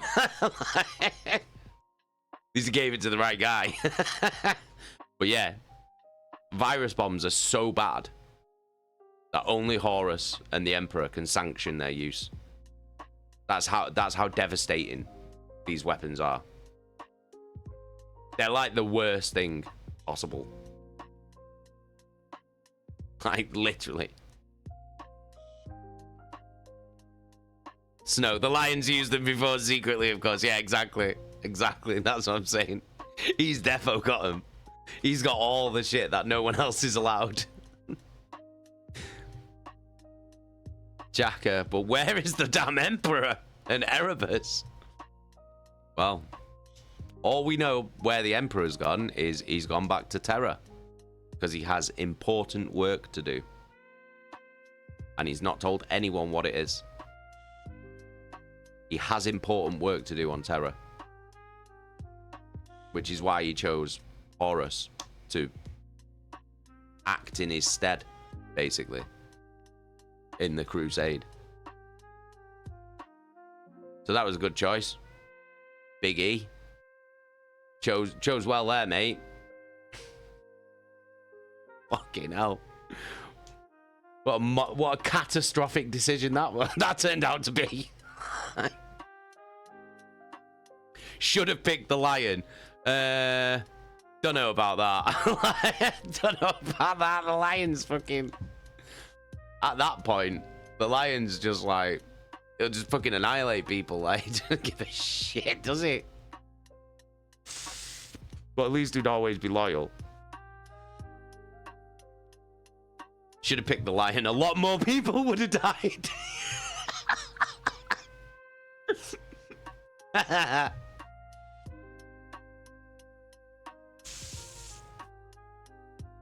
I mean, out of all the Primarchs, probably Sanguinius. I would have chose. If I was the Emperor, I would have chose Sanguinius. He's the best one. I don't mean like he's the best as in like, oh, he's the best. He's like the best fighter or whatever. I just mean like he is like the whole package, isn't he? Sanguinius. Do you know what I mean? He's got a good heart. He chooses well. Like, do you know what I mean? He can make tough decisions. He's the whole shebang, Sanguinius. I do love Sanguinius. Got man crush on Sanguinius. You know what I mean? I'm always gushing about Sanguinius.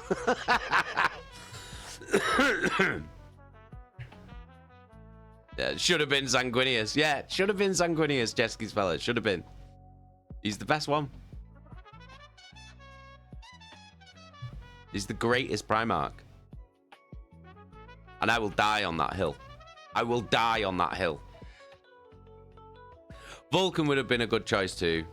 Yeah. Vulcan would have been a good choice. Gilliman. Gilliman would be a good choice. Gilliman would probably be the best person to run the Imperium. Just because that is what he's good at.